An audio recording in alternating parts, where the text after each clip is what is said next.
ብዙ መረጃ ስናሰባስብ ነበር የነበረው። ይሄ ምክክር ኮሚሽን እየተባለ ወይንም የምክክር ሂደት እየተባለ የሚነሳው ነገር በጣም ብዙ ነገር በተለይ ናዝሬት ተካሂዶ በነበረው ስብሰባ ላይ ስለነበረው ነገር ስንሰማ የነበሩት መረጃዎች አብዛኞቹ በአንድም በሌላ መንገድ ይወጡ የነበሩት ከኦሮሞ ልሂቃኖች ነበር የነበረው። ለምሳሌ ቀድሞ ጀዋር መረጃ ማውጣት ጀመረ አይደለ? ከዛ በኋላ ደግሞ የቢቢሲ አፋን ኦሮሞ የሰራውን ዘገባ ሰራው። እሱን በተመለከተ ሐሳብ ወደ እናንተ አድርሼ ነበር። በጣም እመኝ የነበረው ሌላው የብልጽግና አባል ከኦሮሞ ልሂቃን ውጪ ያሉት ሌሎች የብልጽግና አባላት በዚህ ጉዳይ ላይ ምን ነበር የነበረው የናዝሬቱ ጉባኤ የሚለውን ነገር መረጃ ያደርሱናል አያደርሱንም የሚል ነገር ነበር። በእውነት በጣም በተጠብቅ የነበረው በደንብ የሚገራርም መረጃ አግኝቼላችኋለሁ። በዚህ ረገድ በተለይ ጌዲዮን ጢሞቴዎስ ታሪካዊ ስለሰራው ነገር በደንብ ነግራችኋለሁ። አንድ በእርግጠኝነት የምነግራችሁ ነገር ብልጽግና ውጤቱ የዚህ ሂደት ውጤት ምንም ይሁን ምንም ብልጽግና ራሱ ብልጽግና እንደ ድርጅት ሊፈርስ የሚችልበት ጊዜ እየመጣ መሆኑን ራሱ ድርጅቱ ብልጽግና ህልውናው አብይ ስርዓት ሌላ ነው አይደለም። እንግዲህ ብልጽግናን ሃይጃክ ያደረገ የግል ንብረቱ ያደረገ ነው የአብይ ስርዓት አይደለም። የአብይ ስርዓት ብቻ ሳይሆን ብልጽግና ራሱ እንደ ብልጽግና ሊቀጥል የማይችልበት አውድ እንዳለ ከፊት የሚያመላክቱ በርካታ መረጃዎችን ማግኘት ችያለሁና እጅግ በጣም ደስ ብሎኛል። ለአማራው የምነግረው ነገር ምንድነው? የመጪው ጊዜ እና የመጪው ትግል በተለየ የትግል አውድ የምንታገለው ትግል መሆኑን ተገንዝቦ ለዛ መጠነ ሰፊ ዝግጅት እንዲያደርግ በዚህ አጋጣሚ መናገር ነው የምፈልገው። ብልጽግናም እንደ ድርጅት ሊፈርስ የሚችልበት እድል ከምን ጊዜውም በላይ እየሰፋ የመጣ መሆኑን ተመልክቻለሁ። የሚሰራው ደባ በዚህ ምክክር ኮሚሽን ስም በጣም ለማመን የሚከብዳችሁ ነው። አነሳዋለሁ እያንዳንዱን የዚህ ፕሮግራም አካል አይደለም። ምናልባት ከዚህ ፕሮግራም ቀጥሎ ባለው ፕሮግራም ልሰራው እችላለሁ። ምክንያቱም መረጃውን ስቀበል የነበረው አሁን ላይ ስለነበረ ማለቴ ነውና በኋላ ላይ ይሄንን ሁሉ ጉድ ወደ እናንተ ባመጣው በጣም ደስ ስለሚለኝ ነው። አዲስ አበባ ላይ የተሸረበው አደጋ አጠቃላይ ያለውን ሁኔታ የቋንቋ የመሬት ኤቭሪቲንግ የነበረውን ነገር እና ብልጽግና የያዘውን ነገር እንዴት ያማራው ጥያቄ እዛ ናዝሬት ላይ በነበረው ሁኔታ የተነሱ ጥያቄዎችን እንዴት ጌዲዮን ጢሞቴዎስ እንደዘለላቸው በጣም የሚያስገርሙ ነገሮችን ነው ስሰማ የነበረው።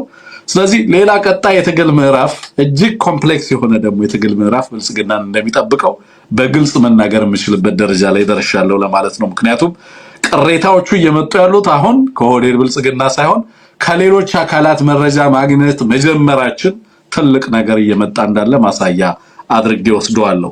ለማንኛውም ይሄንን ያዙልኝ። በኋላ ላይ ምናልባት ሰፋ ያለ ነገር በዚህ ላይ ሰጣችኋለሁ። የ20-30 ደቂቃ ፕሮግራም በዚህ ላይ ላዘጋጅ እችላለሁ። በ12 ጉዳዮች ላይ ነው የጋራ አቋም ለመያዝ ጥረት ያደረጉት ናዝሬት ተገናኝተው ማለት ነው። እነዛም እንዴት አይነት ታሪካዊ ክህደት ሊፈጸምባቸው እንደተዘጋጀ አጀንዳዎቹን እና የአጀንዳዎቹን ቅርጾች ስትመለከቱ ትደነቃላችሁ ማለት ነው። ስንል የነበረው የአማራ ልሂቃንንና የአማራን ህዝብ ጦርነት ውስጥ ማግዶ ልሂቃኑን አስሮ የትግራይን ህዝብ አስወግዶ ልሂቃኑንም በትኖ በእንደዚህ አይነት ሁኔታ ውስጥ የሚያደርገው ናሽናል ዲያሎግ ለምን ዓላማ እንደነበረ አስቀድመን ስንናገር ነበር። አሁን በግልጽ የተባሉትን ነገሮች እና የታሰቡትን ነገሮች በግልጽ መመልከት ችለናል። እሱን አነሳለሁ በኋላ ላይ በሚኖረን ቆይታ። አንሙት ከፈቀደልኝ ምናልባት በዚህም የፕሮግራማችን አካል ላደርገው እችላለሁ። ከዛ ውጪ የባለስልጣኑ ንግግር አነጋጋሪ ሆኗል የሚል ነው ይዘነው የመጣ ነው ጉዳይ። አማኑኤል አሰፋ ናቸው ባለስልጣኑ፣ የትግራይ ክልል ባለስልጣን ነው። ፋኖን በተመለከተና የአማራን ትግል በተመለከተ አማኑኤል ያልገመትነው ያልጠበቅነው ያልታሰበ ነገር ሆኗል ነው የሚለን። ምን እየነገረን ነው አማኑኤል የሚለውን ነገር ዛሬ እናነሳላችኋለን። ሌላው የማሲንጋ ጎንደር መገኘት ነው። ከዚህ ጋር ተያይዞ ያገኘናቸው መረጃዎች አሉ። በቀጣይ ያሉ ከዚህ ከምክክር ኮሚሽኑ ጋርም ተያይዞ ወልቃይትንና የወልቃይትንም ጉዳይ በተመለከተ ሌሎች ጉዳዮችም አሉና እነዛ ጋርም በጣም ሰፊ ነገር ነበር ዛሬ ሲቀበል የነበረው። እሱንም ወደ እናንተ ማድረስ የምንችል ይመስለኛል። ህዝባዊ ንቅናቄዎችም ተጀምረዋል። አንዳንድ አካባቢዎች ላይ መጠነ ሰፊ ጦርነት ሊመጣ ነው በሚል ዝግጅት እየተደረገ እንዳለ ኦቤን ላይ የሚዘጋጁ ዝግጅቶችን እና የዝግጅት ይዘቶችን ማየት በቂ ይመስለኛል። ዛሬ አማራ በዚህ በመከላከያ ነው በሚለው የመከላከያ ተቋማትም ከጭናና ከጭና ጋር የተያያዙ እንደዚሁ የተለያዩ ዶክመንተሪዎችን ለመስራት ጥረት እያደረጉ እንዳሉ እየተመለከትን ያለነው። አላማው ግልጽ ነው፣ እናነሳዋለን። እሱንም አብራችሁ እንድትቆዩ በአክብሮት ጠይቃለሁ። ድርድርን በተመለከተም የሰማናቸው መረጃዎች አሉ። ትናንትናም በነበረው የአምባሳደር ማሲንጋ ወደ መቀሌ መሄድን በተመለከተ ከዛ ጋር ተያይዞ ያሉ ነገሮች አሉ። ሌላው ማምሻውን እንግዲህ የሰማነው ነገር ብልጽግናዎች ግብጾች ጋር ልንነጋገር የምንችልበትን እድል ቀዳዳ አግኝተናል እያሉ ነው ያሉት። ብልጽግና ትግራይ ብቻ አይደለም ነገራችን ላይ አምባሳደሮችንና መልእክተኞችን የሚልከው በርካታ አካላት ጋር በተናጠል ሁሉንም ለማግኘት በርካታ ርብርብ እያደረጉ ነው። ከነዚህ ውስጥ አንዱ ሌት ተቀን ጉዳያቸው አድርገው የያዙት ጉዳይ ከግብጽ ጋር መገናኘትን ነው። ግብጾች እስከዛሬ ድረስ ሰሞኑን ያልነገርናቸውም ነገር አለ። እሱንም መረጃ ወደ እናንተ እናደርሳለን። መልካም ቆይታ እንዲሆንላችሁ ከልብ እመኛለሁ። ዛሬ ጁላይ 16 2026 ዓ.ም ነው። ስቲከር ግዙ፣ ኤቢሲን አበረታቱ። ፕሮግራሞቻችንን በደማቁ እንድንጀምር ስቲከር እየገዛችሁ ቀይ በቀይ አድርጉት። የኤቢሲን የቻት ቦክስ ማለት ነው። ሐሳብ አስተያየቶቻችሁን ሲደመር 1 723093725 ላይም ጻፉልን። ስለሚኖረን ቆይታ ከልብ አመሰግናለሁ። ቆይታችሁ ያማረ እንዲሆን ከልብ እየተመኘው ቀጥታ ወንድማችንን አንሙትን ጋብዛለሁ። ወንድማችን እንኳን ደህና መጣ። ሰላምታህን አድርስ አንሙት። መድረኩ ያንተ ነው። መልካም እንኳን ደህና ቆይህ ወንድም ትንግርቱ፣ እንዴት አለ? መሰናዷችንን በሁሉም የስርጭት አማራጮች የምትከታተሉ የኢቢሲ አድናቂዎች፣ ተመልካቾች ሁላችንም ሰላም ለማለት እወዳለሁ። እንግዲህ ትንግርቱ እንዳልከው ኢቢሲን እንድታግዙ ጠንከር ያለ ጥሪ ለማቅረብ እንፈልጋለን። ወርሃዊ አባል ከ10 ጀምሮ $10 ጀምሮ አባል መሆን የምትችሉበት አማራጭ አለ ኢቢሲ ላይ። የጎፈንድሚ ሊንክ አማራጭም አለን። የዜል ካሻፕ አማራጭም አለን። ስልክ ቁጥራችን ያው ፊት ለፊታችን ያለው። ይህን አማራጭ ተጠቅማችሁ ሁላችሁም እንድታግዙን እንፈልጋለን። ስቲከርም እንደዚሁ በመግዛት በብዙ አማራጭ መግዛት ማገዝ ይቻላል። በነገራችን ላይ በዚህ አጋጣሚ ምናልባት በውጭ ሀገራት የምትገኙ ይሄን ዝግጅት የኤቢሲን ትኩረት 30 ስፖንሰር ማድረግ የሚፈልጉ ማስታወቂያ ማስነገር የሚፈልጉ ካሉ በዚህ አጋጣሚ ኮሙኒኬት ቢያደርጉን ጥሪ ለማቅረብ እንፈልጋለን። ይቻላል። በተለይ ውጭ ያላችሁ ካላችሁ አንዳንድ ብዙ ሰዎች በዛ ደረጃ ኮሚትመንት አይወስዱም። ቢዝነሶቻቸው ብዙ ጊዜ ፖለቲካ ስለምንሰራበት ተቋማችን ላይ ብዙ ጊዜ የኮመርሻል ኢንትረስት ስለሌለው ሚዲያችን እንደዛ አይነት ኃላፊነት አይወስዱም። ግን ደፋሮች ቢዝነሶቻቸው ለአማራው ሕዝብ እንዲተዋወቁ የሚፈልጉ ሰዎች ለምሳሌ ሪል ስቴቶች ኢትዮጵያ ሆነው ያናግሩናል። የሪል ስቴት ማስታወቂያ ስለማንሰራ እንጂ አንሙት። ግን ሌሎቻችሁ ላይክ ትግሉ የቆረጠላችሁ የህዝባ ቢዝነሳችንን ህዝባችን እንዲያውቀው እንፈልጋለን የምትሉ አካላት በቀጥታ መጣችሁ ፕሮግራሞቻችንን ስፖንሰር ማድረግ ትችላላችሁ የሚለውን ነገር በዚህ አጋጣሚ እኔም ሐሳብን ለመጋራት ነው። ግን ከምን አንፃር ፈተና እንደሚያጋጥሙም ስለምረዳ ነው። ልክ ነው። ታንኪዩ። እሱ ለማለት ነው። እንግዲህ እንደተለመደው ለብዙዎች እንዲደርስ አድርጉ። መልካም ቆይታ ይሁንልን። መግቢያ ታስረዝማላችሁ ስለሚሉን አጠር ላይ አድርገው። መግቢያ ላይ እኮ ነው በጣም ወሳኝ ነገሮች የሚነሱት። የተወደዳችሁና መግቢያውን አትጥሩት። አንዳንዴ ፈረደ በጣም ነው የምናመሰግነው። አንተም ስቲከር ገዝተህናል። አንሙት ከአጠቃላይ ከዚህ ከንትን ያገኘሁትን መረጃ ላስቀድም። ቀደም መግቢያ ላይ ሳነሳ የነበረውን ወይስ ሌላ ፕሮግራም ልስራበት? ምክንያቱም ካንተ ጋር ተወያየንበትም አሁን ከረፈደና ከመሸ ያገኘሁት ፕሮግራም ስለሆነ መረጃዎች ስለሆኑ እነዛ መረጃዎች እነ ጌዲዮን ጢሞቴዎስ የሚሰሯቸው እንደባዎች በናዝሬት ስለነበረው ስብሰባ ላይ የተነሱ ጉዳዮችን በተመለከተ የአማራ ተወካይ ነን የሚሉት የብልጽግና ሰዎች ምን አነሱ፣ የሶማሌ ተወካዮች ምን አነሱ፣ አዲስ አበባ እነዚህ ሁሉ ነገሮችን በተመለከተ የሚገራርም ነገር ነበር ሳገኝ የነበረው እና ከዛ በኋላ በምን አይነት መንገድ እና እንዴት አድርገው አጀንዳዎቹን እነ ጌዲዮን ጢሞቴዎስ እንዴት አድርገው ይዘዋቸው እንደወጡ ከዛ ስብሰባ አዳራሽ ሁሉ የሚደንቅ ነገር ነበር ስሰማ የነበረውና ምናልባት በኋላ ላይ ዘግየት ያለ ፕሮግራም ልናደርገው እንችላለን። ምክንያቱም ዘጋጀንባቸው ጉዳዮች ሰፋ ያሉ ስለሆኑ የሚለውን ላንሳ። ከማሲንጋ ጎንደር ጉዞ ጋር ፕላንትና እንደዛ ቢሆን ይሻላል አይደል? ያ እንደዛ ቢሆን ይሻላል። ኦኬ ሰፋ አድርገው ማየት ነው። በአምባሳደር ማሲንጋ ወደ ጎንደር አቅንተዋል እና እንደ ቱሪስት ነው ወደ ጎንደር ያቀኑት እንጂ የወልቃይትና የራያ ሌሎችም የጠለምት ጉዳይ እና የአማራ ርስቶች ጉዳይ በቀጥታ በጎንደር በሚገኘው ከንቲባ እጅ እንደሌለ እናውቃለን። አንሙት ቢሆንም ግን እንደ ቱሪስት ወደዛ አምርተዋል።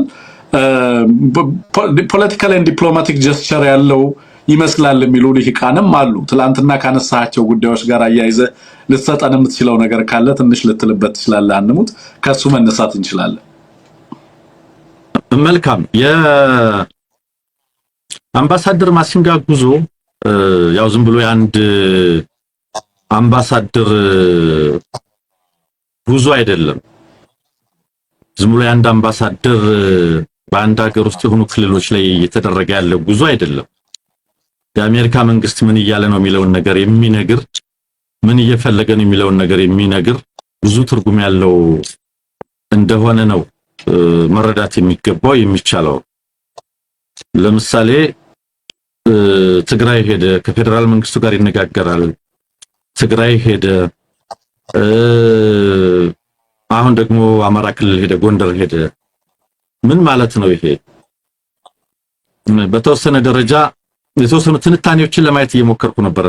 ትንግርቱ ለምሳሌ በሰሜኑ ጦርነት ወቅት የአሜሪካ መንግስት ፖዚሽን፣ አቀራረቡ፣ ቋንቋ ምን ይመስል ነበር፣ አሁንስ ምን እያሉ ነው ያሉት የሚለውን ለማየት ሁሉ እየሞከርኩ ነበርና አሁን እየነገረን ያለው አሁን ኢትዮጵያ ውስጥ ባለው ውጥረት ሁሉንም ወገን እየተመለከትኩ ነው፣ ሁሉንም ነገር እያነጋገርኩ ነው። አንድ አካልን ብቻ እያነጋገርኩ አይደለም። ሁሉም ጋር ያለውን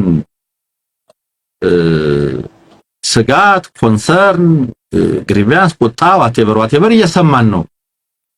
ወገንተኛ አይደለንም። እኛ ከፌደራል መንግስቱ ጋር ብቻ አይደለም የምናወራው። ክልል ላይ ካሉ በዚህ በእነሱ ቋንቋ ኮንፍሊክት በሚሉት ሁሉንም ቦዝ ሳይድስ ኦፍ ዘ ኮንፍሊክት ይለዋል። በግጭት ውስጥ ወይም በጦርነት ውስጥ በዛ አለመግባባት ውስጥ በቅራኔ ውስጥ ያሉ ሁሉንም ተዋናያን ያለ ወገንተኝነት እየሰማን ነው፣ እያነጋገርን ነው፣ እየጎበኘን ነው የሚል መልእክት የሚተላለፍበት ነው። በነገር ላይ ቋንቋቸው ተቀይሯል በተወሰነ ደረጃ። ለምሳሌ ያኔ በሰሜኑ ጦርነት ወቅት 90% ይደረጉ የነበሩ ንግግሮች፣ ውይይቶች ከፌደራል መንግስቱ ጋር ነው የነበሩት። አሁን ከሚመለከታቸው ለምሳሌ ትግራይ ሄዶ ትናንትናም ስናነሳው እንደነበረው የሲቪክ ማህበራትን ኤንጂኦዎችን የሰብአዊ እርዳታ አቅራቢ ፈጻሚ አካላትን እነሱን ሁሉ ነው ሲያነጋግር የነበረ። የፖለቲካል ኤሊቱን ወይም የሩሊንግ ክላሱን ብቻ አልነበረም። ስለዚህ በሁሉም ረገድ ከሁሉም ጋር እያወራሁ ነው ያለሁት። ሁሉንም እያነጋገርኩ ነው። ወገንተኛ አይደለሁም። የአንድ ወገን ወሬ ብቻ እየሰማሁ አይደለም። ሁላችንም ለመስማት ዝግጁ ነኝ የሚል መልእክት እያስተላለፈ ነው ያለው። ትግራይም በመሄድ አማራም በመሄድ ዝም ብሎ ጀስቸር አይደለም። አንተ እንዳልከው ዝም ብሎ ምልክት አይደለም እያሳየ ያለው። መቀሌ ሄደ ብለው ቀጥሎ ጎንደር ሄደ ስትል ዝም ብሎ አይደለም። ስለዚህ ግጭት ወይም ጦርነት ወይም ስጋት ካለባቸው ክልሎች አካባቢዎች ጋር ሁሉ እየተነጋገርኩ ነው፣ እያወራሁ ነው የሚል መልእክት እየላከልን ያለው። ይሄ ከሞላ ጎደል የአሜሪካን እንደ ፖሊሲ ክሬዲቢሊቲውን፣ ታማኝነቱን፣ ወገንተኛ ላለመባል የሁሉንም ድምጽ ሰማለሁ፣ የሁሉንም ቅሬታ ሰማለሁ፣ ሁሉንም አነጋግራለሁ፣ ሁሉም ቦታ አገኛለሁ። ስለዚህ አሜሪካ ታማኝ የሆነ የሁሉንም ስሜት የሚያዳምጥ የሚረዳ ሸምጋይ ነው እንበለው፣ ወይም ሸምጋይ ነው። ሸምጋይ ከሸምጋይነት ትንሽ ከፍ ያለ ሮል አይመስልም? ጠቅላይ ሚኒስትሩ እኮ መቀሌ መሄድ አይችልም። አምባሳደሩ ነው በፈለገ ሰዓት መሄድ የሚችለው። መልእክት አለው። አሁን ትግራይ ሲሄድ እኔ ከአብይ ጋር ብቻ አይደለም ማወራው፣ እኔ እኮ እናንተን ማወራለሁ፣ እናንተን መሰማለሁ ነው። አማራ ክልል ሲሄድ ተመሳሳይ ነው። እናንተን መሰማለሁ፣ እኔ እዛ ብቻ አልሰማም፣ ሌሎችን ብቻ አልሰማም እያለን ያለው። በቅንፍ ደግሞ ሌላ መልእክት አለው። አማራ ክልል ጎንደር ሲሄድ በቅንፍ ሪኮግናይዝ የተደረገው የፋኖ ትግልና የፋኖ ኃይል ነው። ፋኖ ባይኖር ጎንደር አይሄድም። አማራ ክልል ላይ ኮንሰርንድ ሆኖ በተደጋጋሚ ወልቃይት ሄዷል፣ ባህር ዳር ሄዷል፣ አሁን ጎንደር ሄዷል። ጉዳያችሁን እከታተላለሁ፣ ይገባኛል፣ ሰማለሁ፣ አያለሁ፣ ያሳስበኛል እያለ ነው ያለው። በተለይ ጎንደር ሄዶ የአማራ ማስ ሚዲያ ዘገባ እያየሁ ነበር። ያ ቋንቋ የዲፕሎማቲክ ቋንቋ አንድ ነገር ነው። ዘጋቢዎቹ ለምሳሌ በጣም ትኩረት ላይ ሰጡት ይችላሉ፣ ግን ተርሚኖሎጂዎቹ ትርጉም አላቸው። ለምሳሌ ምን አለ? ስለ የንግድ ዲፕሎማሲን፣ ስለ ንግድ፣ ስለ ሰላምና መረጋጋት ትርጉም ስላለው እርዳታና ድጋፍ አውርቷል። እነዚህን 3 ነጥቦች አንስቷል። ትግራይም ሄዶ ያነሳቸው እነዚህ ነው። ስለ መልሶ ማቋቋም፣ ስለ እርዳታ፣ ስለ ሰላምና መረጋጋት እንደዚሁም ስለ ፕሪቶሪያ የሰላም ስምምነት ነው ዛም ያወራው። አማራ ክልል መጥቶ ስለ ንግድ ዲፕሎማሲ፣ ስለ ሰላምና መረጋጋት፣ ስለ ንግድ ዲፕሎማሲ ለምን አነሳ? ንግድና ኢንቨስትመንትን አነሳ። ኦፍ ኮርስ አንተ በጣም በተደጋጋሚ በብዙ መንገድ የገለጽከው ነው። የአሜሪካ የውጭ ግንኙነት አሁን ትራንዛክሽናል ሆኗል፣ ሰጥቶ መቀበል ላይ ነው። ምን አገኛለሁ ምን አጣለሁ ነው የሚለው በተደጋጋሚ ብዙ ስታብራራው የነበረ ነው። ስለዚህ ቢዝነስ ስለመጀመር፣ ኢንቨስትመንት ስለመክፈት፣ እነዚህ ስለመሰሉ ነገሮች ነው እያወራ ያለው። ስለ ኢኮኖሚክ ሪከቨሪ፣ ኢኮኖሚ ስለማሻሻል፣ መልሶ ስለመገንባት አንደኛው ያነሳው ጎንደር ላይ ይሄንን ነው። ስለ ሰላምና መረጋጋት በተመለከተ ሌላኛው አጀንዳ ነው። ልክ ትግራይ ላይ እንደነበረው እያየን ነው። ቅድም እንዳልኩ እያየን ነው፣ እየሰማን ነው፣ እንረዳለን። ሰላምና መረጋጋት ያስፈልጋል፣ እንፈልጋለን፣ እንደግፋለን ሰላምና መረጋጋትን። የአሜሪካ ፍላጎት ይሄ ነው እያለ ነው ያለው። ይሄ አቋም ዝም ብሎ ማሲንጋ የሚባል ግለሰብ አቋም አይደለም። የአሜሪካ የውጭ ጉዳይ ፖሊሲ ኢትዮጵያን ወይም ቀጠናውን በተመለከተ የሚከተለው አቅጣጫ አካል አድርጌ ነው ማለት። ለውጥ አለው በነገር ላይ በሰሜኑ ጦርነት ወቅት ከነበረው ለውጥ አለው። እርዳታንን በተመለከተ ዝም ብለን እርዳታ ስንሰጥ አንኖርም ነው ትግራይም ሄዶ ያለው። አሁንም አማራ ላይ እያለ ያለው ሰብአዊ እርዳታዎችን እናደርጋለን፣ ነገር ግን ወደ ልማት መለወጥ አለበት፣ ወደ ቢዝነስ ወደ ኢንቨስትመንት መለወጥ አለበት የሚለው እንደ አንድ የፖሊሲ አቅጣጫ በተደጋጋሚ እያነሳ ያለ ነው። ነገር ግን ምን ማለት ነው? ሄዶ እነማንን ያገኘው? የዩኒቨርሲቲ ጎንደር ዩኒቨርሲቲ ሰዎችን፣ የከተማ አስተዳደር ሰዎችን አግኝቷል።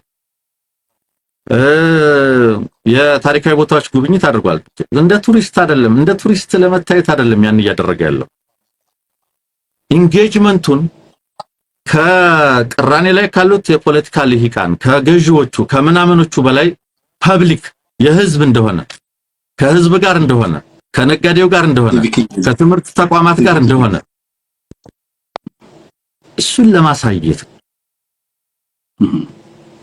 ቅርስ በመጎብኘት ምናምን በመጎብኘት ሲቪል ሶሳይቲ በማነጋገር የዩኒቨርሲቲ ምሁራንን በማየት በማውራት ግንኙነታችን ከተወሰነ ሩሊንግ ክላስ በላይ እንደ ህዝብ ነው የሚለውን መልእክት ለመሸጥ ፈልጎ ነው የሚል ነው። እንግዲህ ለምንድን ነው ከትግራይ በኋላ ወደ አማራ ክልል ሄደ፣ ወደ ጎንደር ሄደ? ምክንያቱም የሰሜን ኢትዮጵያ ክልሎች ጉዳይ ያሳስበናል። አፋር አልሄደም፣ ሶማሊያ አልሄደም፣ ሲዳማ አልሄደም፣ ትግራይ ነው ሄደው፣ ከዛ አማራ ነው ሄደው። ምን እያለን ያለው? የሰሜን ኢትዮጵያ ክልሎች ጉዳይ ሰሜን ኢትዮጵያ ላይ ያለው የፖለቲካ ቅራኔና ዴቨሎፕመንት አጠቃላይ ያሳስበናል፣ ይመለከተናል፣ እያየነው ነው፣ እየተረዳነው ነው፣ እየቀረብናችሁ ነው፣ እያወራናችሁ ነው እያለ ነው። እነዚህን የመሰሉ ነገሮች በተለይ ዲያሎግ በስምምነት ፍቱ ያው የሁል ጊዜ ዲፕሎማቲክ የፖዲየም ወሬ ነው ታውቀዋለህ። ይሄ ደግሞ በተለይ ያገዛዙ የናሽናል ዲያሎግ ምናምን የሚለው ድራማ በተከፈተበት ወቅት ስለሆነ ለዚህኛው ኢቨንት ተጨማሪ ማሳሰቢያ ተጨማሪ ፕሬሸር ለመፍጠር የፈለገም ይመስለኛል። ግን ከዚሁ ጋር ተያይዞ ግን እንደው ተወሰነ ለመጥቀስ ያክል የተወሰነ በጣም ቆንጆ ንጽጽር ስላገኘው ይሄ ነው። በሰሜኑ ጦርነት ወቅት የአሜሪካ ዲፕሎማሲ ምንድነው የነበረው? ሪጋርድ በኢትዮጵያን በተመለከተ ክራይሲስ ዲፕሎማሲ ነው ይላል አንድ ሰው። ክራይሲስ ዲፕሎማሲ ነው። ያ ማለት ምን ማለት ነው? ከፍተኛ ተጽዕኖ ያደርጉ ነበረ። የቀጠናው ልዩ ልዑክ መድበው ነበረ፣ ስፔሻል ኢንቮይ ጦርነቱ እንዲቆም ያደርጉ ነበረ። በተለይ አብይንም ቲፒኤልኤፍንም ትሬተን እንዲያደርጉ ነበረ። ያስፈራሩም ነበር ምን የሚሉ ነበር ግን ክራይሲስ ዲፕሎማሲ ነው ያን ጊዜ የነበረውን ጦርነት የማስቆም ዲፕሎማሲ ነበር በካሮትም በጨንገርም ማለት ነው ስለዚህ ማዕቀብ እንጥላለን በማለት የጊዜ የጉዞ ገዳ በመጣል እንደዚህ በማለት ያ ክራይሲስ ዲፕሎማሲ ነው የነበረው ያሁኑ ከዛ ይለያል ነው ክራይሲስ ዲፕሎማሲ አይደለም አሁን ያለው ከሞላ ጎደል ኢንቨስትመንትን ሰላምና መረጋጋትን and of course ዲፕሎማሲው በተወሰነ ደረጃ ኢኮኖሚክ የሚመስልበት ስለ ንግድ ስለ ልማት ነው የሚያነሳው ተመልክተው እንደሆነ ስለዚህ እነዚህ ነገሮች በማሳት ከዚያኛው ጊዜ የተለየ ነገር አለው በተወሰነ ደረጃ ያን ጊዜ of course የሰብአዊ መብት እርዳታዎችን የሰብአዊ ድጋፍ እርዳታዎች ያደርግ ነበር ነገር ግን ያን ጊዜ አብዛኞቹ ውይይቶችና ንግግሮች ፌደራል ሌቭል ላይ የነበሩት 90% ቅድም እንዳልኩ አሁን ግን ተቀይሯል 90% ከአብይ አህመድ አገዛዝ ጋር ብቻ በማውራት መፍትሄ እንደማይመጣ ገብቶታል ስለዚህ እዛው ባለቤቶቹ ጋር ይመሄድ ነው በዚህ አጋጣሚ ኤክስፔክት እናደርገው of course ይደውላሉ ቼክ ያደርጋሉ እናውቃለን ወደ ታጠቁ ቡድኖችን ቢሄዱ ኮንሰርናቸውን ቢሰሙ ፍላጎታቸውን ቢሰሙ በዚህ አጋጣሚ በጣም ጠቃሚ ነው የብልጽግናን የባህር ዳር ብራንች ብቻ ሳይሆን አማራ ክልል ላይ አንደኛው ዋንኛው ሜጀር ተዋናይ ፋኖ ስለሆነ እሱን ባግባቡ ምን ይያልክ ነው የሚለው ነገር ቢያዳምጡ ቢሰሙት በጣም ጠቃሚ ነው የሚል ነው ነገር ግን ለምሳሌ ያን ጊዜ ጦርነት እንዲቆም ነው በቃ ያ ጦርነት እንዲቆም ነው ከፍተኛ የሆነ ጫና ይፈጥሮ የነበረው ጦርነት አቆም ነው አሁን ደግሞ ወደ ዲያሎግና ነው ሌላ ጦርነት መፈጠር የለበትም ነው አሁን ስለዚህ ያሁኑ መረጋጋትና የአንድ ሰውዬ እንዳውም የኮምፒቲሽን ዲፕሎማሲ ነው አሁን ያለው እንደዚህ ያን ጊዜ ክራይሲስ ዲፕሎማሲ አይደለም ይያለ ነው ያን ጊዜ ክራይሲስ ዲፕሎማሲ ነው አሁን ግን የኮምፒቲሽን ዲፕሎማሲ ነው ለምንድን የኮምፒቲሽን ዲፕሎማሲ ነው ያለው አሁን የተለያዩ አካላት በገንዘብም በፍላጎትም እዚህ ቀጠና ላይ መጥተዋል ኢትዮጵያ ላይ መጥተዋል እነ ቱርክን ይጠቅሳል እነ ቻይናን ይጠቅሳል ሌሎችንም ይጠቅሳል የገልፍ ሀገራትን ጉዳይ ይጠቅሳል እነዚህ ሁሉ እዚህ አካባቢ ላይ በሰላምና መረጋጋትም በልማትና ንግድም በብድርና እርዳታም ተፎካካሪ ሆነዋል ስለዚህ ያሁኑ የፖሊሲ አቅጣጫ መረጋጋት ሲደመር የፉክክር ዲፕሎማሲ ነው የቀውስ ዲፕሎማሲ አይደለም የክራይሲስ ዲፕሎማሲ አይደለም ኮምፒቲሽን ዲፕሎማሲ ነው የሚል መረዳት አግኝቷል ስለዚህ ከፌደራል መንግስቱ ጋር ብቻ ሳይሆን ከክልሎች ጋር የመገናኘት ልማትና ንግድ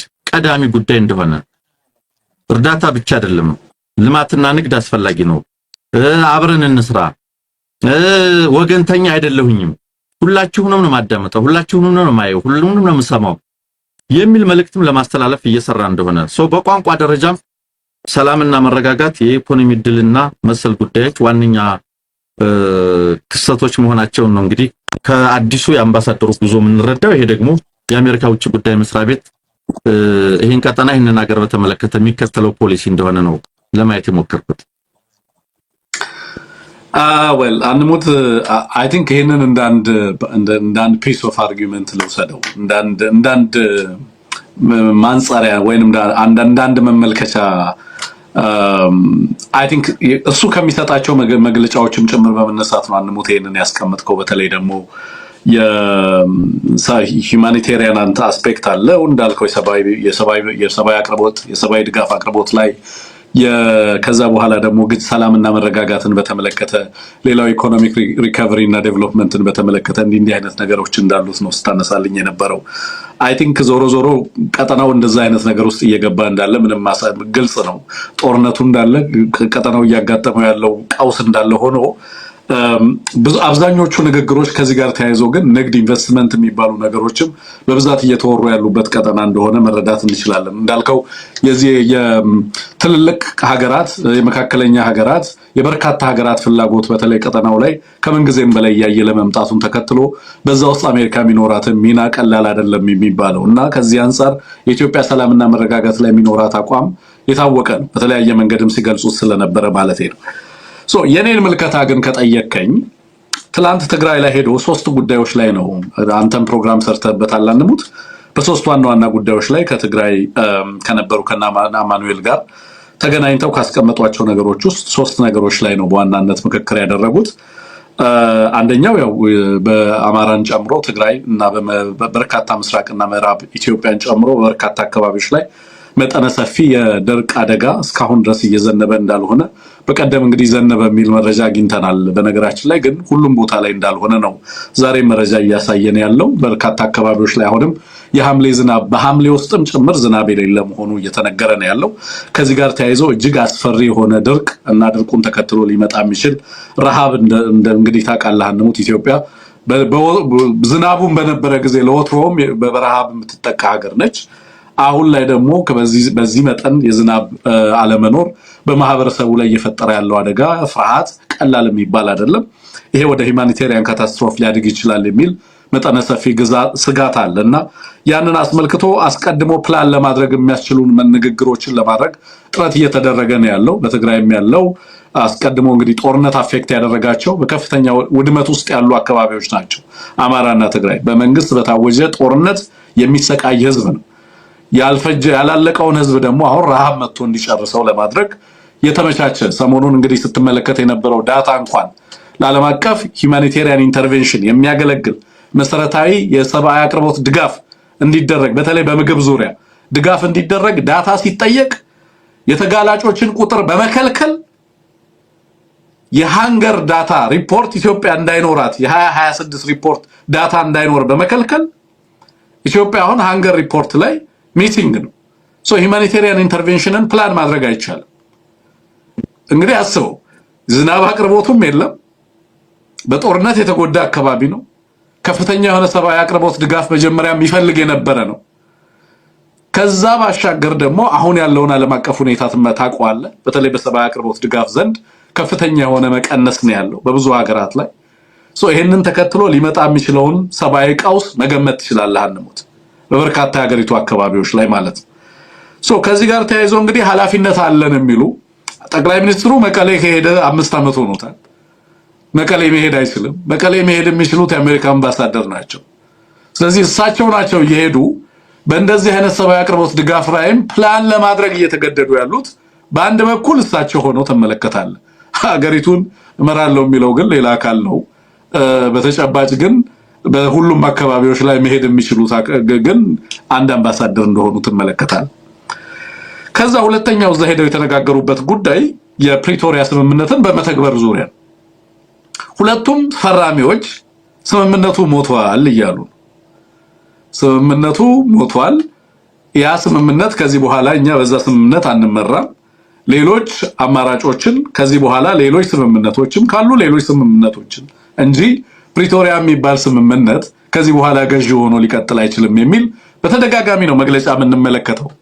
አምባሳደሩ ግን በሄዱ ቁጥር አምባሳደሩም ሆኑ ከሳቸው በፊት የሚሄዱት የስፔሻል እንትኑ ማናቸው የኦባሳንጆ እሳቸውን በሄዱ ቁጥር የሚያነሱት የፕሪቶሪያን ነው። ግን በብዛት ግን በሁለቱም ፈራሚ ነን በሚሉት አካላት ዘንድ ደግሞ የሚነሳው ፕሪቶሪያን መተግበር የማይቻልበት ሁኔታ እንዳለ ነው። አምባሳደሩ አሁንም ሄዶ ሬተሬት ያደረገው ፕሪቶሪያን መልሰን ለመተግበር ሙሉ ኮሚትመንቱ ያላቸው መሆናቸውን ለመግለጽ የፈለጉበት ሁኔታ እንዳለ ተመልክተናል። ትላንት የወጡ መረጃዎች የሚያሳዩት የፕሪቶሪያ ትግበራ ላይ ኮሚትመንቱ እንዳላቸውና ለሙሉ ተግባራዊነቱ እንደሚሰሩ ነው የተናገሩት። ምንድነው ይሄ ትግበራ የሚለውን ምናልባት ሌላ ጊዜ ወይ በኋላ እናነሳው ይሆናል። ይሄ ትግበራ ምን ማለት ነው የሚለውን ነገር እናነሳዋለን። ሌላው ሶስተኛው በዋናነት የተነሳው ነገር አንሙት ድርድር ላይ ያላችሁ ፍላጎት ምንድነው የሚል የትግራይ ኃይሎች በድርድሩን በተመለከተ የሚያስቀምጡት ነገር ድርድር እንፈልጋለን፣ ግን አዲስ አበባ እየሄድን እናንተ ባላችሁበት ቁጭ ብለን በዚህ በፊት ስናደርግ እንደነበረው ፕሪቶሪያን እንዴት እንተግብር፣ ዲሞቢላይዜሽን እና ዲአርአር እንዴት ይሰራ የሚል ነገር ልናወራ ፈቃደኛ አይደለንም። ሐቀኛ በገለልተኛ ሀገር የሚካሄድ መጠነ ሰፊ ሆሊስቲክ የሆነ ድርድር ለማድረግ ግን ፍላጎት ያለን መሆኑን እንገልጻለን ብለው ነግረዋቸዋል። ይሄ ጠቃሚ ፖለቲካዊ ተልእኮ ነው አንሙት። የሄዱበት ምክንያት ምን እንደሆነ እናውቃለን። ወደዛ ሲያመሩ ከዚህ በፊት ፕላን ተደርጎ ፌል አድርጎ ነበር የነበረው። ሄዱ። አሁንም በሄዱበት በኩል ሁለት ዋና ሊያገኟቸው የሚፈልጓቸውን አካላት አላገኟቸውም። ከዛ ውጪ ግን አቶ መሳማ ማኑኤልና አምባሳደር ማንባሌማ የሚባሉትን ሰው አግኝተዋቸዋል። ይሄንን ካደረጉ በኋላ ዋናው እንግዲህ ፕሪቶሪያን መልሶ ወደ መተግበር እና ከትግራይ ኃይሎችና በፌደራል ኃይሉ መካከል ወይንም በኦህዴድ ኃይል መካከል ስምምነት ሊደረግ የሚችልበት ድርድር ሊደረግ የሚችልበት እድል ካለ ያንን ኤክስፕሎር ለማድረግ ነው የሄዱት። ደብረጽዮንን አላገኙትም። ሌላ ደግሞ ማን ነው ጀነራል ታደሰ ወረደን አላገኙትም። ሁለቱን አለማግኘታቸው በራሱ የራሱ ኢምፕሊኬሽን አለው።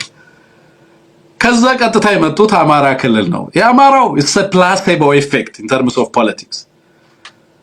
አማራ የመጡበት ምክንያት የአማራ የኃይል ማዕከል እንግዲህ ይሄዱ አማራ ላይ ፖለቲካ አጀንዳ ይዘው አይደለም የመጡት። የሰብአዊነት ጉዳዩን እንዳልከው in terms of gesture shuttle diplomacy ነው እንዳንል። ለምሳሌ አንደኛውን የትግራይን ኃይል አናግረው የአማራን ኃይል ደግሞ በተናጠል አናግረው የትግራይና የአማራ ኃይሎች በጋራ ተገናኝተው ችግሮቻቸውን ሊፈቱ የሚችሉበትን እድል አምባሳደሩ ለመሸምገል ቢሆን ኖሮ እንዴት ደስ ይያለን ባወራን ነበር።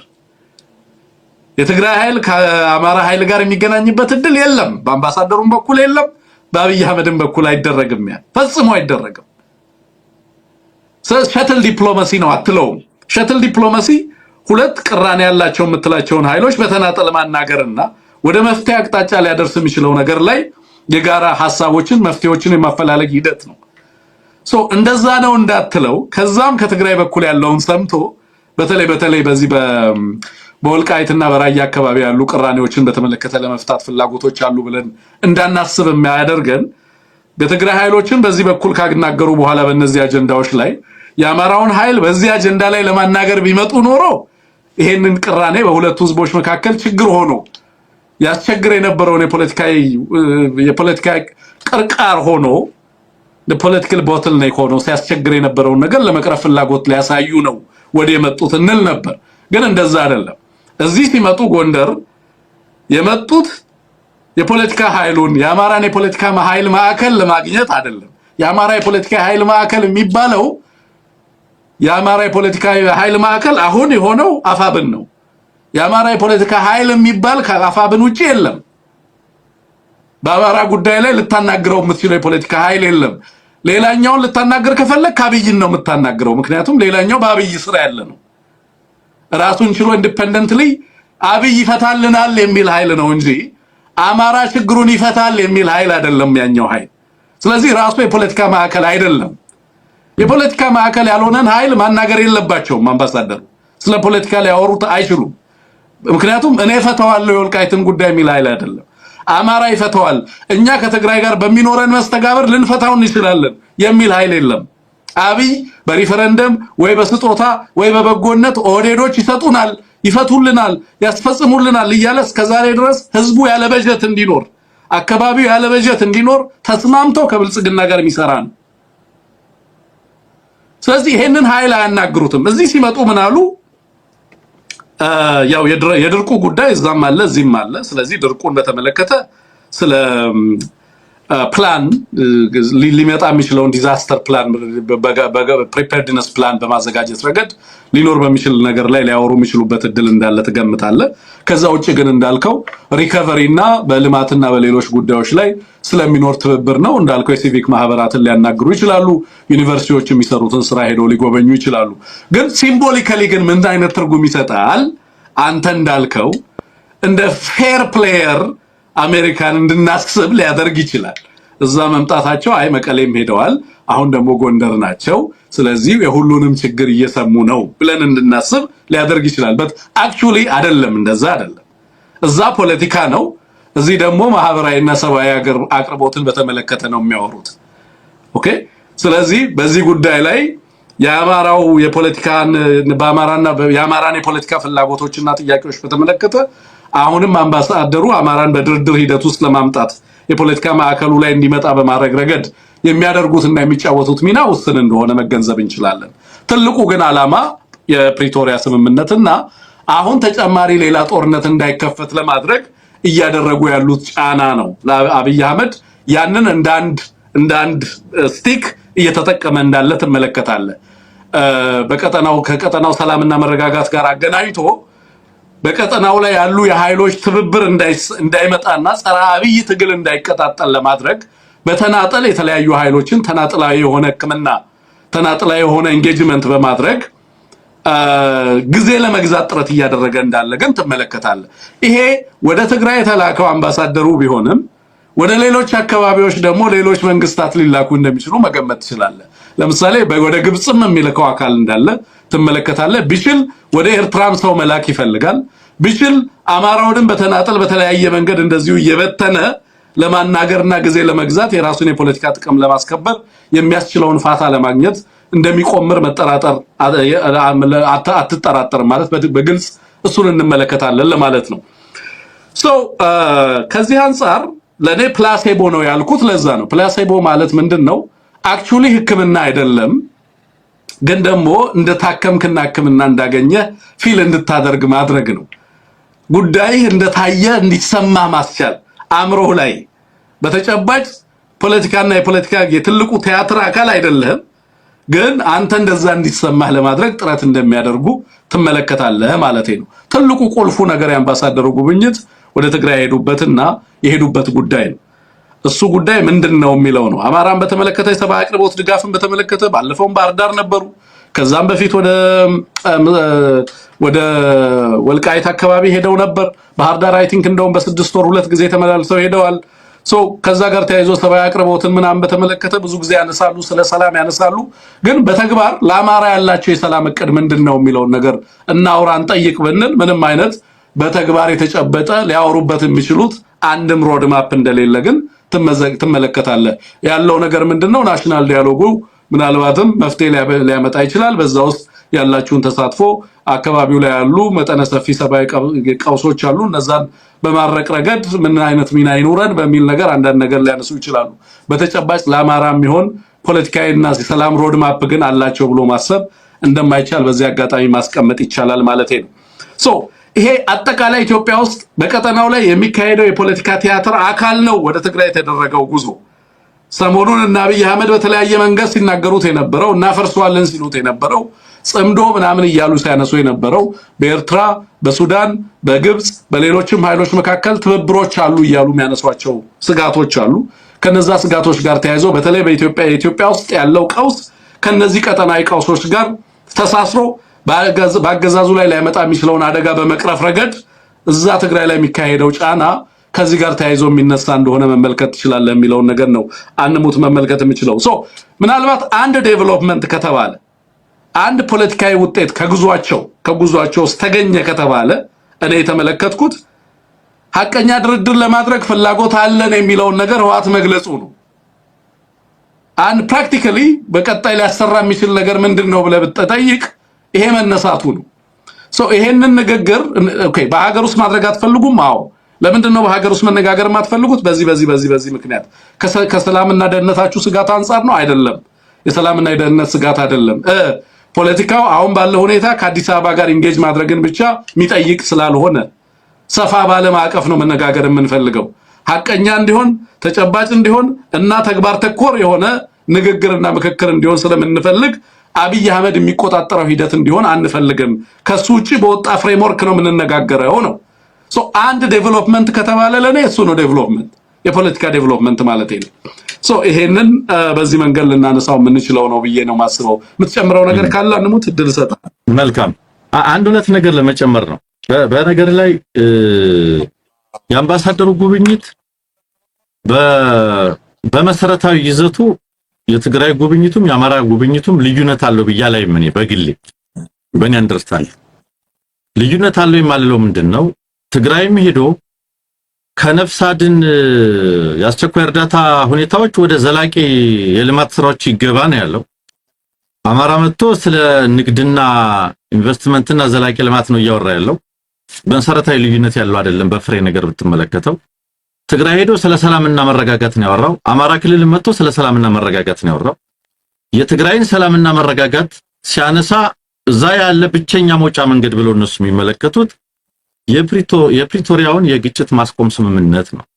በነገር ላይ አንደኛው የሚዘነጋው የሚመስለኝ የፕሪቶሪያው ስምምነት ግጭትን የማስቆም ስምምነት ነው እንጂ የሰላም ስምምነት አይደለም። ፕሪቶሪያ የሰላም ስምምነት አልተደረገም። cessation of hostilities ግጭትን ውጊያን የማስቆም